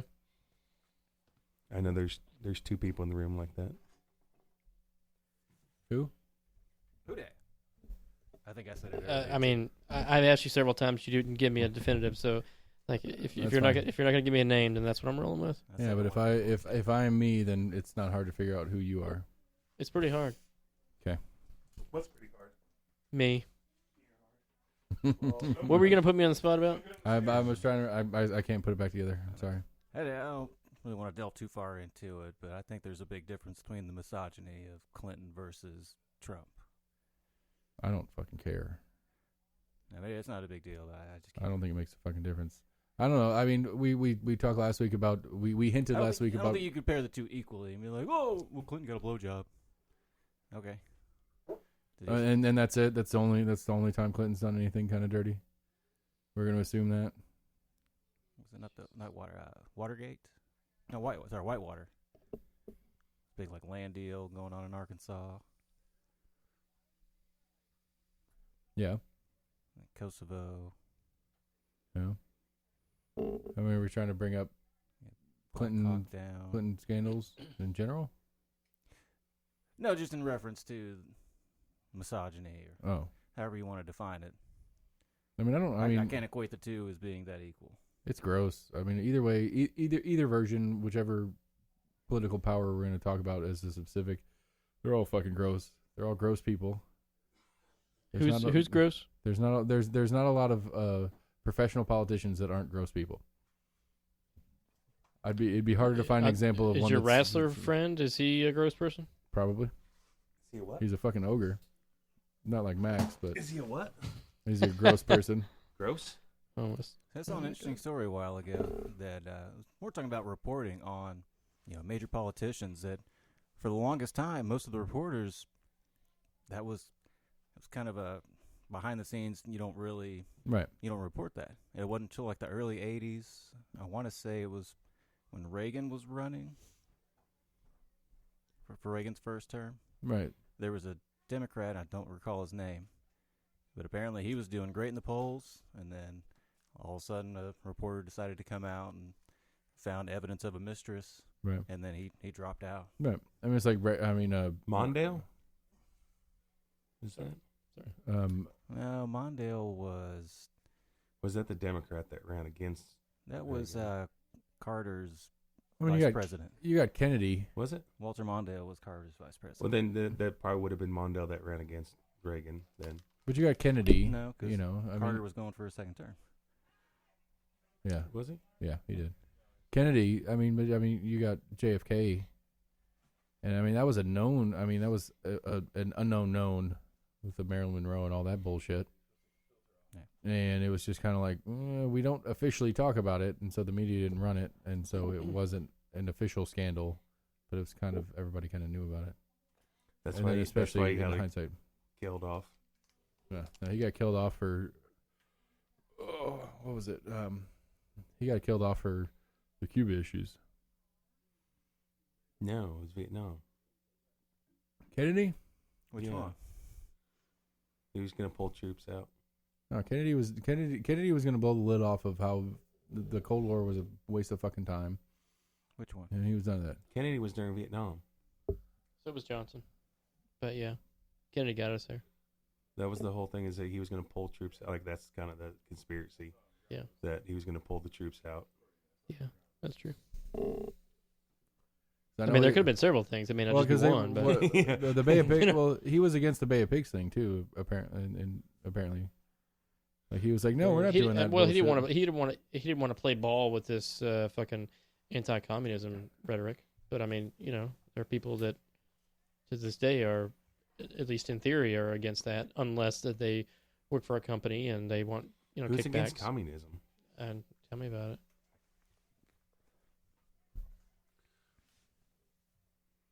I have a question about the third-party system. Maybe this will stimulate some conversation. Maybe you just edit out the first hour and a half of this. Yeah. Shit. So, question about the two-party system. So, would you disclose who you voted for this last time? Gary Johnson. Okay.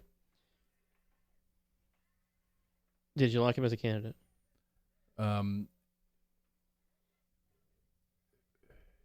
if we're gonna play the lesser of, if it's the lesser of three evils game, yes. And yes, he does not have the immaculate resume of Miss Clinton, and he's not a fucking blundering orangutan. He's kind of a blundering orangutan. He's close. So where I was going with this, aside from that, was I just got the impression that the reason why you voted for him is because of the party affiliation. Well, it was the same thing. It was late in last week's conversation. We got into the trying to balance the lesser of two evils game against I believe Bernie. I absolutely believe that guy is serious about what he's talking about, and I'm not okay with what he's talking about. And so I have the option to vote for somebody who I believe in and hate everything that he does, or vote for somebody that I have zero trust in. And I follow your logic in I have no idea what the one I don't trust isn't going to do, but I know this guy is going to do something I don't want to do. So yeah, Gary Johnson runs in the full of rhetoric, full of bullshit. Can't name one single prime minister in Europe. Right. But as a libertarian, doesn't fucking care about Europe. I can't name. You're not running for president. Also, he's a libertarian. He doesn't give a shit about what's going on in Europe. That's not true because he has troops in every single area over there, so he should care. Well, so that's not a good enough reason. But when they give you president, won't they give you a list of who these people are? Well, at his point, he would bring them all home because they don't need to be there. In his theory, mine too. We're not asking for 25 names. We're asking for one name. Okay, fine, whatever. But in the comparison of, I have. In this case, I have two candidates that I don't believe a fucking word out of their mouth. Or three. We'll throw all three in there. Okay. I don't really believe in any of them. Okay. But at least the ideals they're running on, as far as their platform bases, Gary Johnson was the one that had at least 6 of 10 items on the platform that I was okay with, where either Hillary or Trump had half of one, maybe 2 tops. Between the two of them combined on anything that they were actually their base was, and neither of those I agreed with. So yeah. So this is not an attack on you. This is really just more of a step back and how do we functionally make this a multi-party system? It seems to me that you actually voted for the party and not for the person. And so if that's the case, and we're still trying to advocate for greater than 2 parties, it seems like we have to get away from that way of thinking. Otherwise, number one, the 2-party system is going to be around forever.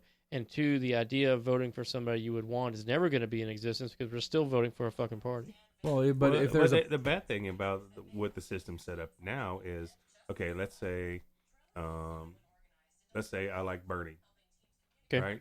Yep. I'm registered Republican, but I like Bernie. Mm-hmm. And honestly, there's kind of like what you said is there's a lot of good things. Like what Bernie says, yes, education for all, healthcare for all. Like there's a lot of good things that I agree with him, but there's no fucking way to fund all this shit. Where are you gonna get this from? Like that's the problem I have. Yes, all this stuff would be great. Everybody lives in a big giant mansion. Like yes, but I don't. But let's say I liked Bernie, and I like him better than Trump. I can't vote in a primary to try to get Bernie up to be running for president because of I'm pigeonholed into being a Republican. Well, so now I don't have a choice. Now some states are I have different. to Right. But now I have to vote. Now I have my choices: Hillary, who scares the shit out of me, or Donald Trump. Your guy had no chance, so I definitely don't want Hillary. So that's where. But that's part of the problem too. Is that guy has no chance. So literally, that is probably the majority of reason people don't vote for him, regardless of buffoonery, is that he doesn't have an R or a D next to his name. It's not worth my time. Literally, until stuff changes, that's where we're at. But I'm just saying, literally, you were told you are wasting your vote. You are throwing away your vote. You are giving it to the other party, whichever one it is, depending on which media source is dropping it.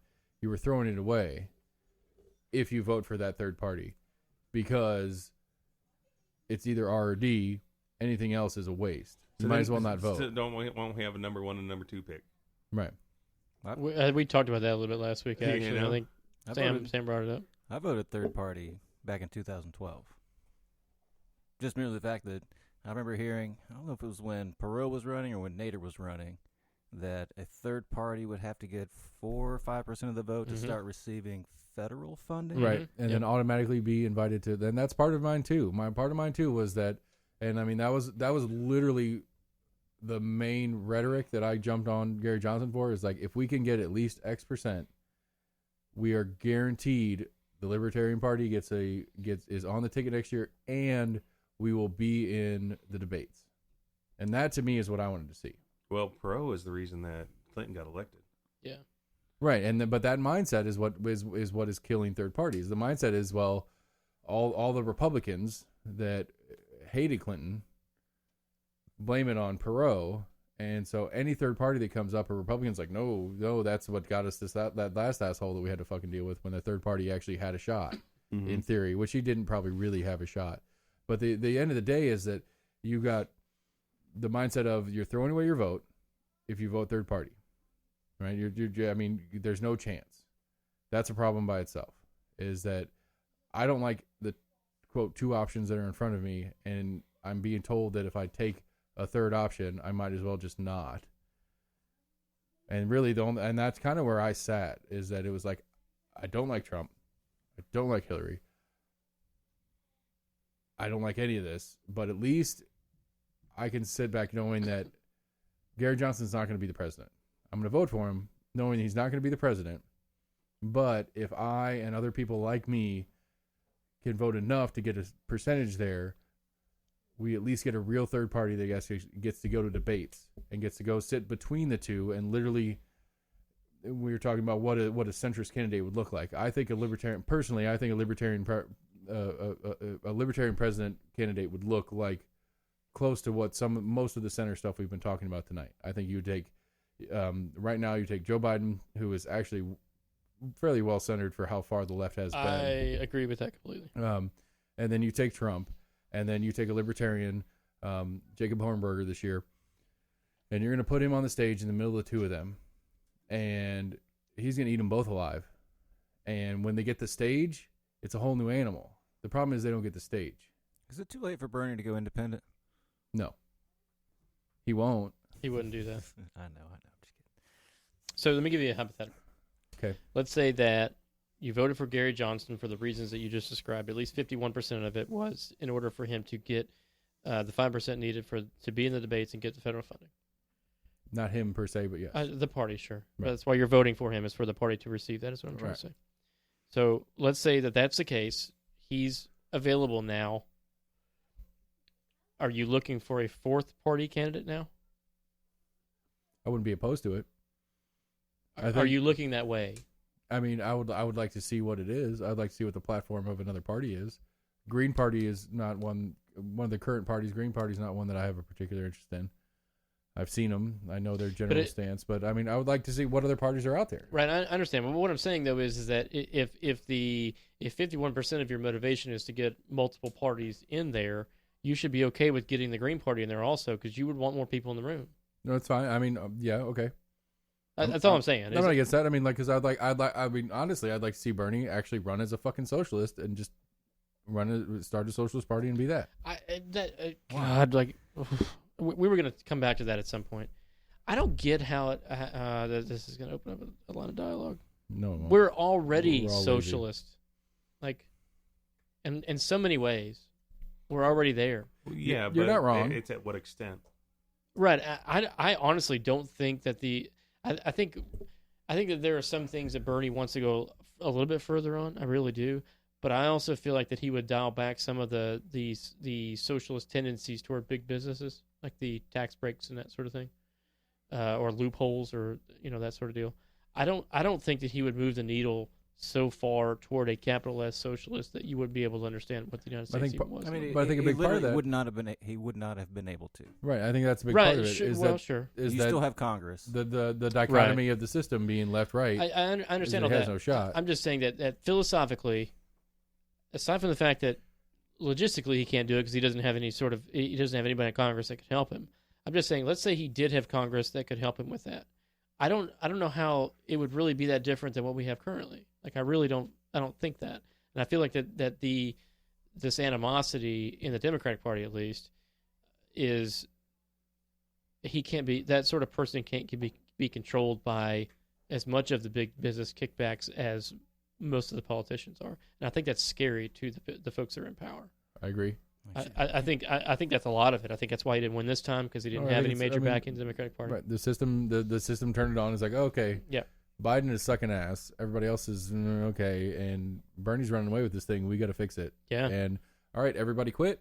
Everybody back Bernie, or everybody back. That's exactly Biden. what happened. He was dead in the water. Yeah. He was fucking dead in the water. Oh, it was one right after the other. Like, yep, I'm going to drop out, and I endorse Biden. Mm-hmm. And every single one of them is going to have a sweet job if Biden gets the job. Possibly. But I mean, even when Obama first ran, he was pushing the Affordable Care Act, though it got whittled down, and that's a totally different story. But it got whittled down to what it ended up becoming. But that was totally not what he was actually, campaigning on and what he was actually proposing.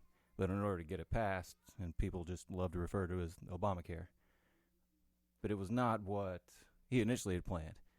So, I mean, Bernie going into it, like AC was saying, would not have, no politician, what they... Right. It would have been watered down in some way, shape, or form. Right. Because that's the way the system works, which is kind of a good thing in the you grand get people scheme excited of about things. something, it's like, all right, now Right. we gotta start thinking about this realistically. Right. Which is part of the thing. But I mean, again, if it's the third or fourth or fifth party conversation, it's how do we get... I mean, it's how do we get more voices at the table? Because then presumably, especially if we can get a third-party president candidate, a real third-party president candidate, maybe a fourth, and we actually have 3 or 4 names on the ballot that we get to go actually vote for. So then what happens in the Electoral College? That's a good question. I don't know how that... Because that you have to have susses so out. many electoral votes to be... If you split it 3 ways, nobody's going to have it. It depends on the state. It depends on the state. It should theoretically run out functionally the same. But what I was getting at is that your Congress and your Senate and your governors and your state legislature, once the presidency gets that third party candidate that's real, it starts becoming more real and more functional on all levels. And so we will have more Libertarian or Green Party or Socialist Party or whatever the fuck it is in state level government. Governors will be you'll have a Libertarian governor in the state of Maine. Will be a Libertarian governor. And the whole thing will spread out instead of it being all left, right, all the time, all left, right, all the time, all blue, red, all the time. So then we don't need to. So we need to be electing more senators and congressmen and governors and stuff on the third party, Right. and that's the only way you're going to get that third party president. Because once you have, 20 or 30 senators in there that are, I can see that. Yeah, totally. Libertarian. It's more, I think it's it more goes, acceptable on a local level. It's that more relatable to people. right. But I think it goes both ways. Either way works. It's just if we're going to talk presidential, which is what we've been talking about, I don't think there's a way to get to president without them getting some sense. Like, how many independents are there now? Like 2. 3, 2. It's just 2. I think Angus King and Bernie. But What's they're the guy not. from Kentucky. I think he's a They're Republican. just independent, though. Rand They don't. Paul? Huh? Rand Paul? No. It's, He's the one that it's called. It's pronounced RuPaul. He's the one that called the. He's the one that called the roll call vote on the stimulus package. Because he's like, if we're going to put a $2 trillion fucking bill on the table, Oh, we Massey. need it. Yeah, Massey. He's a congressman. right. I'm sorry. I was But thinking he's just- from Kentucky. I'm sorry. I'm thinking just senators. Yeah. There's 2 independent senators as far as House of Representatives. I'm not But sure. they don't. So there's just independent. They don't. They generally still vote. They generally still side with Democrats, but But you they're cannot be registered independent. You can't be a senator and be a libertarian. You can. It's just. Yeah. I don't know. I don't know. Actually, it might still. So I it think might Rand need to Paul be, considers himself a libertarian, doesn't he? Yeah, but I think But he. do they I have to think he's- register as an independent? They're not even allowed. He ran for to- president as a Republican. Ron Paul, not Rand. No, Rand. Whichever the dad is, the older one. Anyway. It's Ron, yeah. Yeah, he ran as a Republican for president. I don't know. I think he's an independent. He was an independent as a senator. So your choice as a senator is to be Republican, Democrat, or Independent. Right. But there's no platform of an independent, and that's I guess to answer AC's kind of inquiry is that the platform is important. The idea of the party is important in the sense that there is a structure, there is a framework. And even the dumbed down version that I was illustrating earlier is like, do I care about how much money my federal government is spending, or do I care about how hard they are pushing social issues as my red-blue lazy comparison? Well, I want to know what green and purple and yellow mean, because that gives me at least a framework to start with. And while that individual may be inept at the version of it, at least it's a framework within, and at least there's an expectation to that person that's accountable to that, where an independent has no accountability to anything because they're an independent. They have no, they're not accountable to a party. They're not accountable. I mean, they're accountable to their constituents because they're accountable to their constituents regardless of what party they're in. But an independent doesn't have a framework that they're working within. And so I think if we got a third, fourth, fifth party on the table that were real and functional and had the money and the access to the public, that the media covered them in the same way they cover the red and blue, I think it would be a different animal as far as how the whole system plays. So if Bernie's registered independent In Kentucky or in Connecticut or Vermont. Yeah, in Vermont he is. But he's playing. How can he run into the Democratic? Same way Ron Paul. I mean, Ron Paul is a libertarian, and he ran as a Republican. I mean, same way Trump did it. Trump is a fucking Democrat. He was a registered Democrat most of his life. Right, I've heard he's gone back and forth like 8 or 10 times. I've heard different stories. Who? Trump. He donated money to the Clintons, Right. When he was running. No, fuck. We should have. You're right. He is an idiot. My mind has totally changed now. Yeah. Fuck that motherfucker. Dumbass. God, if I had known that, I would have told you that years ago. I'm so glad Hillary doesn't know my name. I have to go check to see if there's a bomb under my car when You I leave. planning on going to jail soon? And So not, can not killing yourself? Yeah. So can Tiger King run for president? He does. I remember hearing in like civics class in high school that every year there's still a Communist Party candidate and multiple candidates going. No, I mean down. if you're a You just convicted never felon, hear about them. What's that? You're a convicted felon. You can't vote. Oh, that's right. Right. He's in jail. But we talked about that can at the you- post yeah, show we last talked- week. Can Sorry, I you run haven't- for president? I haven't watched the show, so I don't know. I don't know the rule on that. I'll look it up. Can a convicted felon run for office? Because that we need some Joe Exotic in there. I need to watch it. I haven't got to it yet. Yeah, we got to. No, Well, convicted felons can't vote for a certain amount of time, but no, period, ever again, and for the rest of their lives. So we were talking about last week, That's because they're not rehabilitated. right? Because the system is they're not really they're not being rehabilitated on purpose, but that's a separate animal. I was thinking some states had some kind of time frame on it because I know there was a big deal with Florida with convicted felons. I mean, I'm okay with you not being allowed to I vote. thought there was like a 5 or 10 year period that they consider Why are you back okay to with them normal. not being able to vote? Though? I was cut off mid sentence. No. I'm okay with them not being able to vote while they're incarcerated. If your jury of peers has convicted you of said crime, and you are saying 10 years, you have 10 years of incarceration for it. I'm okay with you not being able to vote during that 10 years. I'm Yes. okay with that as But long if that as point those of- same politicians can't count those as their constituents as well. That's a good point too. Is that a fact? Yeah. That's a good point too. I agree with that. If they're not citizens by law because they lose their rights because of the crime they committed, then they're not citizens on paper, and I'm okay with that on all stances. civil I'm not rights talking about excluded. taking away their citizenship. Yeah, I don't know what the hell you're talking about here. They don't have rights. They don't have rights as a normal citizen. Excuse me. They do have rights as a normal citizen. They just can't vote and own a gun. They have every other right. Post. I'm talking about while incarcerated. I'm okay with mean, them not being. I'm not. They have I'm a right okay to with them. trial. They have a right to. I'm okay with them losing their right to vote while they are incarcerated. I'm not okay I'm with not that. okay with them losing their right to vote for the rest of their lives. How are you okay with that as a libertarian? Like, if liberty and freedom is the pinnacle of your philosophical thought in the political sphere, then why is somebody, if they're incarcerated, why is it okay to take away their ability to vote? Because they're incarcerated for breaking the liberties of other people, and they lose it for the period of time. So everybody that's as voted incarcerated, upon. was for breaking the liberty of other people. Was for it. Was pro Well, it. they were in a situation where they. Okay, so that's the assumption that all. That's assuming that all trials were nice and clean and pretty and perfect, and that every single person that shot their neighbor was actually the person that shot their If neighbor. I'm and drug got arrested for trafficking, it. what kind of liberties am I taking away from somebody? I mean, I have no issues with. You're not.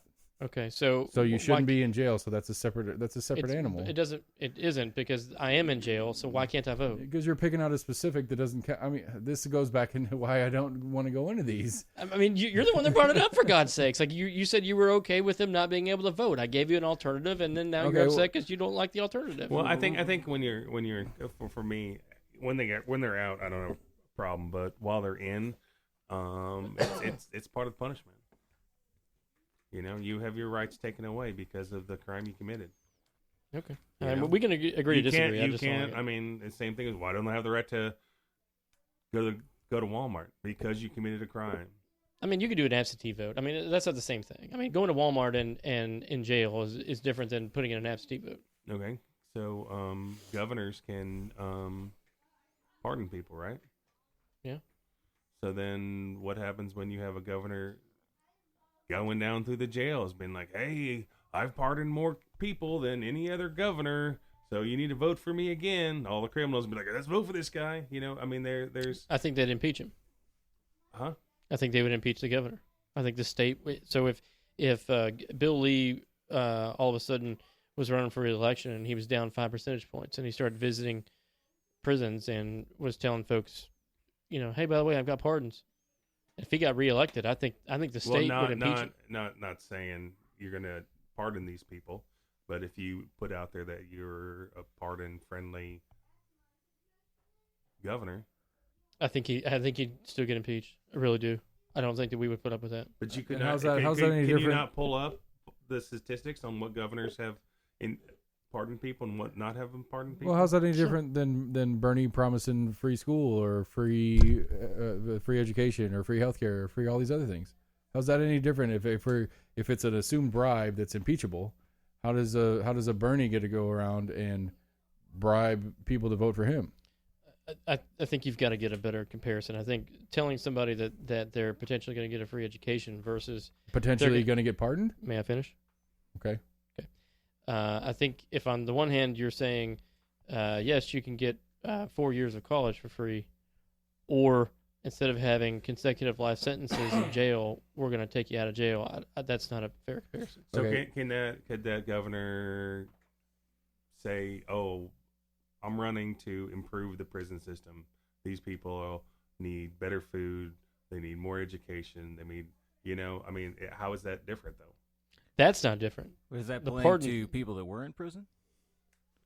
Say again? If the politician saying that, who He's is, campaigning to the prisoners that are allowed to vote for him under this theoretical we're running.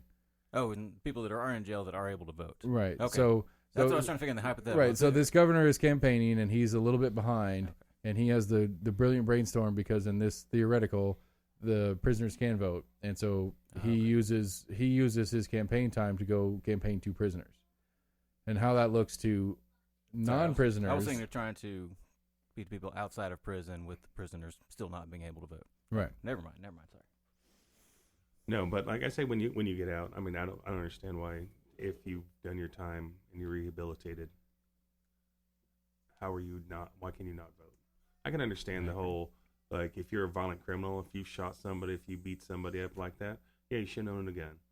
But if you're in there because You had an ounce of weed in your pocket. exactly, you should be able to own a gun. Right. And at that point, you should be able to vote while you're in. But I mean, you can't. I mean, it's a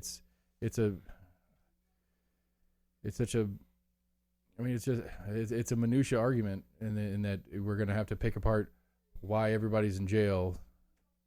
In my libertarianism issues, we're going to have to pick apart why everybody's in jail, and then I can say, well, that one can and that one can't vote. Well, that one shouldn't be in jail. You shouldn't be in fucking jail for having an ounce of fucking weed in your pocket. It's stupid. But you are in jail.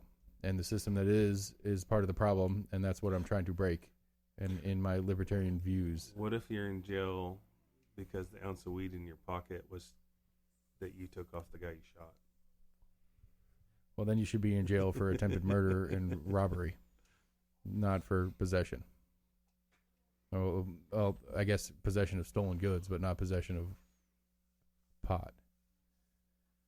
How you prove he stole it? Again, you shot him, so that's the main crime at hand. Talk about criminals. Do you guys watch McMillions? No, but that sounds like it. The teaser, the trailer is pretty fucking amazing for it. You're gonna be so disappointed. Oh, really? No. Well, I don't have whatever service carries it. Monopoly game at McDonald's. Oh, Sam and I were part of that game. We were part of that crime syndicate. I remember that. No, you were not. Not as far as they were going. No. There was never, ever any winning tickets. From McDonald's? Ever. They never printed one? Oh, they were printed. But they never, ever made it out into the public. So somebody inside took it before it got out. Took it before it got out, and he gave it to all his family members and friends. Right, It was right. like, the crazy thing is, when they was breaking the thing, this one reporter in Florida was like, how did we not realize that 6 people in my zip code? Right. Why did that never make? Why did no one ever link that? Like, all these people in Florida are winning, and then Georgia, and like nobody on the West Coast was at. And this was 15 years. Yeah. It's I mean, so disappointing. I played McDonald's forever. For Sam and myself, Zach, we I like it. He's a we did Lego not steal a sleeve of large fries, and we did not I think it was hash brown bags. we did not sell. It didn't matter because you never had a chance to win. We did not sell free small fries tickets to friends. Whenever we did actually like Monopoly, it was like the bullshit, like free cheeseburger. Yeah, or you can free, win all that free stuff. fry. We did not do any of those things. All right, that was a slow, lazy episode. This is Almost in Agreement. Good night, everybody.